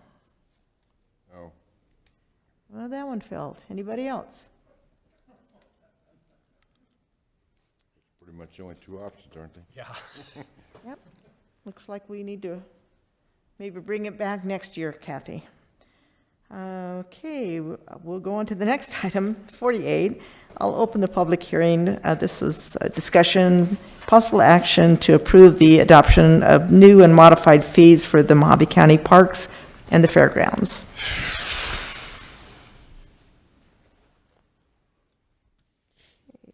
I have no one signed up to speak, so I'll close the public hearing. Motion to approve. Second. All those in favor, say aye. Aye. Any opposed? Aye. Okay, motion passes. Item 49, open the public hearing for discussion of possible action to recommend the approval of bingo license for Bella Vista Association. I'll make a motion to approve. Second. Seconded. All those in favor say aye. Aye. Any Aye. opposed? Okay, motion passes. And now we go on to the regular agenda. Item number 50, discussion of possible action, approve the expenditure of $1,201,000 plus in additional funds sourced to the Highway User Revenue Fund. Mr. Lakowski, this is under your name. Did you want to say anything to the board? Good afternoon, Madam Chair, members of the board. I'll be brief, but just to give you a synopsis, this concerns a complete street project for the entirety of Northern Avenue from Stockton Hill Road, 2.5 miles to Castle Rock Road. When this project was initiated, staff had obtained of over $1.1 million in federal funding for project construction. The project was to deliver continuous sidewalks, bike lanes in both directions, 2 high visibility crosswalks to attend to historic fatal crashes, as well as traffic signal upgrades at our northern at Bank Street signal. The federal funds that were obtained were based on some pre-pandemic road construction estimates. When the project was in design, the engineer's estimate indicated that we just couldn't take on the sidewalks at that time. And in 2023, in July of 23, we bid the project, ADOT bid the project, they're administering this for us, and there were no bids received. And then we rebid the project in October of 23, and the low bid came in over $600,000 to the available construction funds. So Public Works took a step back and we pursued additional federal funds. We obtained $4 million in federal funding to attend to these sidewalks. So we worked with our project designer, consultant engineer, and we aligned the project with the engineer's estimate and the available total construction funding that was available. The low bid, there was only one bid on this project. It did come in about $1 million above the engineer's estimate, and despite having $4.9 million in federal funds available for this project, and it can only be for this particular project, we are still $1.2 million short. However, I do feel that her funds are well positioned to take on this investment. It would be a total county share of about 24% of the total construction costs. And again, there's $5 million in federal funding that allows for this project to go forward. So I do request and recommend that the board consider and approve the appropriation of the $1.2 million in her funds that will make the project whole for construction to move ahead. Thank you. Any questions of Mr. Lakowski? Madam Chairman. Supervisor Gold. Director Latosky, does this project involve any traffic slowing? Madam Chair, Supervisor Gould, no, this does not involve any traffic calming elements. It maintains the 5 lanes that Northern Avenue as continues to exist. It just utilizes the available shoulder areas for bike lanes. So there are no medians, left-hand turn medians or anything? Absolutely. Supervisor Gould, no. Okay, thank you, sir. Motion to approve. Second. All those in favor say aye. Aye. Aye. Anyone opposed? Motion passes. Item number 51 was discussed during the executive session, and we will be taking no action on that. So, Scotty, you won't be speaking on this one. Going on to item 52, that was withdrawn. 53, This was discussed during the executive session. We'll be taking no action on that, so no need for you to speak, Scotty. Item number 54, we did that in the very beginning, and that item has also been taken care of, so the meeting is adjourned. Merry Christmas.